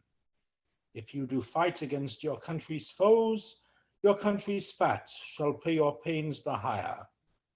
If you do fight in safeguard of your wives shall welcome home the conquerors. If you do free your children from the sword, your children's children quit it in your age. Then, in the name of God and all these rights, advance your standards, draw your willing swords. For me, the ransom of my bold attempt shall be this cold corpse on the earth's cold face. But if I thrive the gain of my attempt, the least of you shall share his part thereof. Sound drums and trumpets boldly and cheerfully, God and St. George, Richmond and victory. Enter King Richard, Ratcliffe, and Catesby. What said Northumberland as touching Richmond? But he was never trained up in arms. He said the truth. And what said Surrey then? He smiled and said, "The better for our purpose." He was in the right, and so indeed it is. Tell the clock there. Give me a calendar. Who saw the sun today?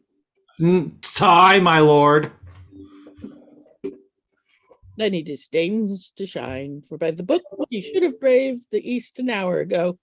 A black day will it be to somebody. Ratcliffe. My lord. The sun will not be seen today. The sky doth frown and lower upon our army, but I would these dewy tears were from the ground. Not shine today? Why, what is that to me more than to Richmond? For the self-same heaven that frowns on me looks sadly upon him. Henry, can you take Norfolk?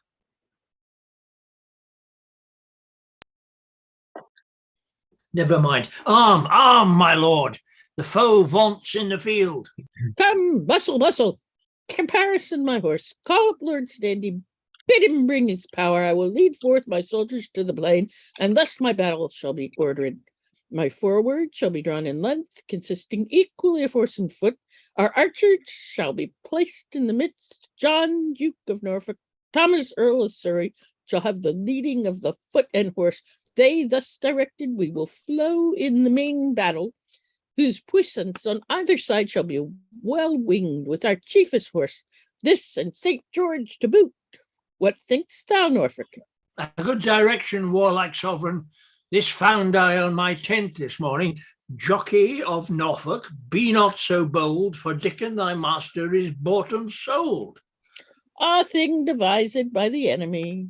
So go, gentlemen, every man to his charge. Let not our babbling dreams affright our souls, for conscience is a word that cowards use, devised at first to keep the strong in awe.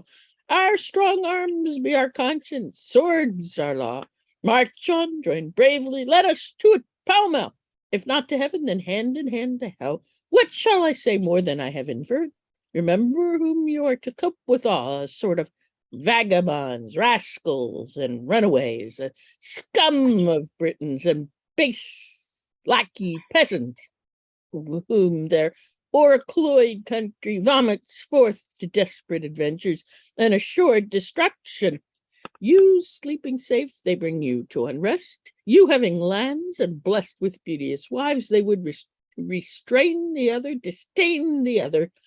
And who doth lead them but a paltry fellow, long kept in Britain at our mother's cost, a milksop, one that never in his life felt so much cold as overshoes and snow. Let's whip these stragglers o'er the seas again, lash hence these o'erweening rags of France, these famished beggars weary of their lives, who, but for dreaming on this fond exploit, for means of wants, for want of means, poor rats, had hanged themselves.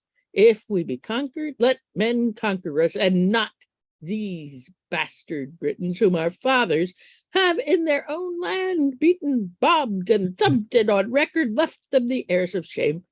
Shall these enjoy our lands, lie with our wives, ravish our daughters? Hark, I hear their drum. Right, gentlemen of England, fight boldly, yeomen. Draw, archers, draw your arrows to the head. Spur your proud horses hard and ride in blood. Amaze the welcome with your broken staves. Enter a messenger. What says Lord Stanley? Will he bring his power? My lord, he doth deny to come. Off with his son George's head. My lord, the enemy has passed the marsh. After the battail, let George Stanley die. 1,000 hearts are great within my bosom. Advance our standards, set upon our foes, our ancient word of courage. Fair Saint George, inspire us with the spleen of fiery dragons. Upon them, victory sits on our helps. Act 5, Scene 4, an alarm, excursions, enter Catesby. Rescue, my lord of Norfolk, rescue, rescue. The king enacts more wonders than a man daring in opposite to every danger. His horse is slain, and all on foot he fights. seeking for Richmond in the throat of death. Rescue, fair lord, or else the day is lost. Alarms. Richard enters.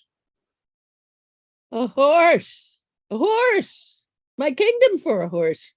Withdraw, my lord, I'll help you to a horse. Slave! I have set my life upon a cast, and I will stand the hazard of the die. I think there be 6 Richmonds in the field. 5 have I slain today instead of him. A horse! A horse! My kingdom for a horse! Act 5, Scene 5. Alarm. Enter Richmond and Richard. They fight. Richard is slain. There is a retreat with a flourish. Enter Richmond and Derby bearing the crown with divers other lords. God in your arms be praised, victorious friends. The day is ours, the bloody dog is dead. Courageous Richmond, well hast thou quit thee. I'm sorry. Look here, these long surprise royalties from the den temples of this bloody wrench. Have I picked off the grace of the brows withal? Wear it, and make much of it? Great God of heaven, say amen to all. But tell me, is young George Stanley living? He is, my lord, and safe as Leicester town, whither, if you please, we may withdraw us. What men of name are slain on either side? John Duke of Norfolk, Walter Lord Ferrers, Sir Robert Brockenbury, and Sir William Brandon. Inter their bodies as become their births. Proclaim a pardon to the soldiers fled, that in submission will return to us. And then, as we obtain the sacrament, we will unite the white rose and the red. Smile, heaven, upon this fair conjunction that long hath frowned upon their enmity. What traitor hears me and says not amen? England hath long been mad and scarred herself. The brother blindly shed the brother's blood. The father rashly slaughtered his own son. The son compelled been butchered to the sire. All this divided York and Leinster, divided in their dire division. All now let Richmond and Elizabeth, the true succeeders of each royal house, by God's fair ordinance conjoin together. And let thy heirs, God, if thy will be so, enrich the time to come with smooth-faced peace, with smiling plenty and fair prosperous days. Abate the edge of traitors, gracious Lord, that would reduce these bloody days again, and make poor England weep in streams of blood. Let them not live to taste this land's increase, that would with treason wound this fair land's peace. Now civil wounds are stopped, peace lives again, that she may long live here, God say amen. He exits and the play ends. Well done, everybody. So sorry for the different scripts. Yeah. Instant Shakespeare uses the first folio. Okay, so I will wait now for whoever sends the scripts. I will wait for them. If you don't get one, you nag whoever's the playmaster, or you send an email to Paul Sugarman, and he'll send it. Copy of the. Yes, Paul is the one. Okay. Cool. Who has them all? You understand? Yeah. Okay. Okay. And if anybody's available for Troilus and Cressida next Thursday, let me know. Is it going to be Zoom or is it in person? That's a Zoom. What time on Thursday? 7. 7:30. 7:30. And you're having do you need people? Yes. Okay. I will email you and see if I can do it. I'll try to email you as early as Monday, so I don't have you waiting. What's your name? Thank you. Jennifer. Jennifer Finger. Okay. Yeah. Is Ulysses still open? Every part's open at the moment. Nobody came to me and said they were interested. So it's like the last. I could maybe do it, Ulysses. Yeah. I gotta go now. Okay, good to see you again, Kitty. Nice to Thank you. Hey, Henry, you. thanks for Yes. stepping in there. You did great. You did Sure, great. absolutely. Thank you. So Alright. I don't know how to access Instant Shakespeare. How do you do it? Through Facebook or a website or? It's on Facebook. Paul Sugarman is the organizer and who runs it, and there is a website. There is a Facebook page where there are links for attending, and if you're actually participating, then you can be promoted up to a participant as you were tonight. But Paul Sugarman is the main contact, and individual people playmaster individual plays. Yeah, so it's I think it's instantshakespeare@gmail.com to reach Paul Yeah. Sugarman. That's right. I'm And sorry. you'll get that. Can you? Could somebody just put something in the chat? Yeah. Are you saying the Facebook page is the? Henry, are you from Wheel of Shakespeare? I'm on the Wheel of Shakespeare. Yeah. Yes, because you look so familiar. It's just so strange that you're Yeah, we've acted together lots of unfamiliar. times. Yeah, you're unfamiliar with Instant Shakespeare, and yet you're such a familiar face to me. Yeah, indeed. And Nika too. Hi. Hi. And Henry, I just put the email of hi. I just put the email of Paul in the chat, so you can grab it, just copy, or if not, I could always email it to you later because you and I have acted before. Him and I worked on I forget something Shakespeare. I forget what. The thing is, if you get in touch with Paul, he updates the listing because there are a number of readings that are done in person in libraries around Manhattan. There are also times when they're done on Zoom on Saturdays. He also has contacts now with David Setter, who runs Project Shaw, and has Project Shaw readings. I mean, next Saturday, for example, Paul is doing Henry V, and David Setter is doing 3 1-acts from the Shaw era on the Sunday, all at 1 o'clock. And there's also frequently Paul runs Thursday evening at 7 o'clock sessions when there's not a Zoom reading being done, where people can check out technical things and make sure we're all on the same page technically. Right. So you say I've got instantshakespeare@gmail.com. Is that Paul? That's probably, that should be Paul, and ask to be updated and let him and get him to let you know when things are being updated, and he's putting out a new monthly list. So does he put the list out through through email or? Yeah, he does it out through email, but it's probably on Facebook as well, but it's email, then it's personally to you. Okay, there's a Facebook too. I just pasted it. Yeah. I'm surprised that Paul hasn't said anything at the end of the show.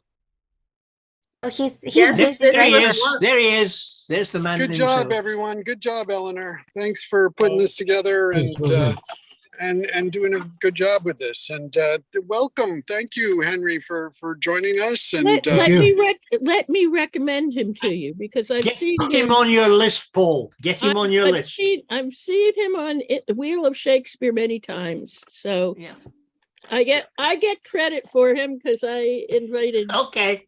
You can have it. Okay. Great. I'm glad you thought I did a good job.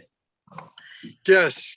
I guess we should stop the live stream now. Yes, stop the live stream, please. Let me see if I can stop recording. Yeah, let me just, sorry. That's done. Good. Wait, the live stream.